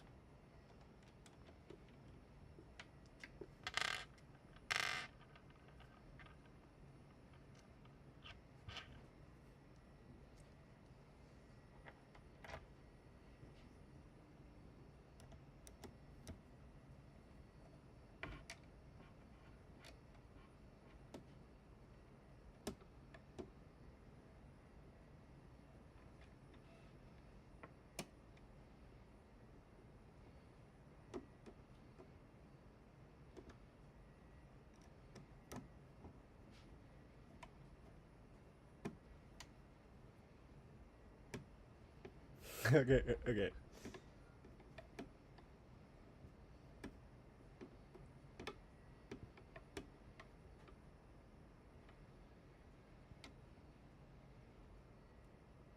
Ooh. Ooh.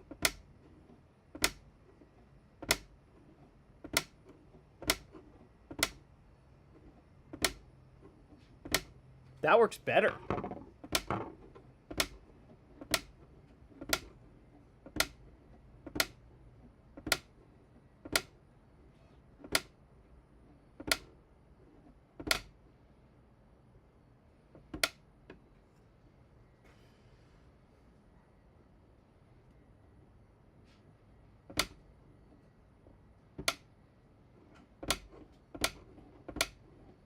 It actually works about the same.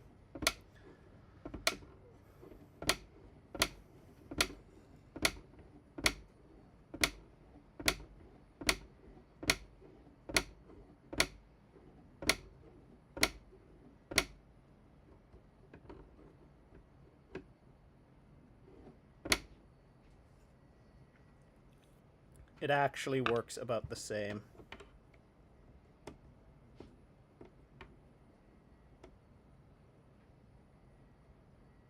Oh my god, what if...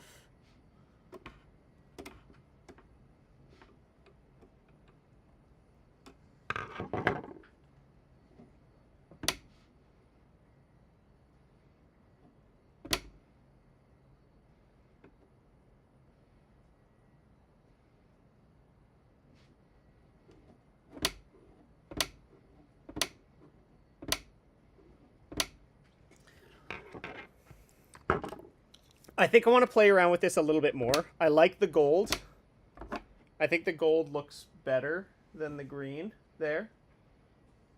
It adds to the whimsy. I want to play around with it a little bit.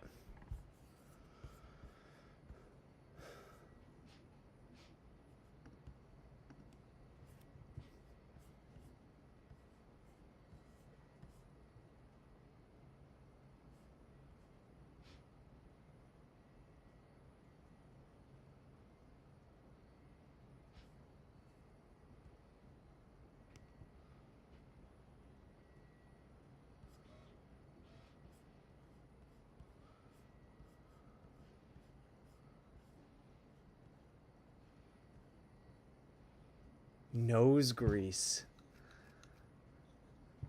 Unbelievable. That's so funny. All right. So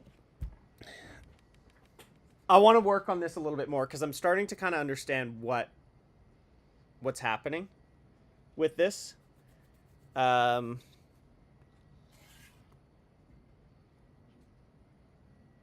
I think we can make it better yet without changing any of the other parts.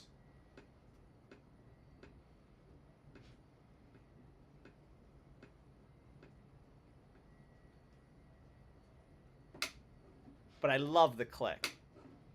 This one doesn't have the click this way, if you notice. It's only in the return, which is fine. But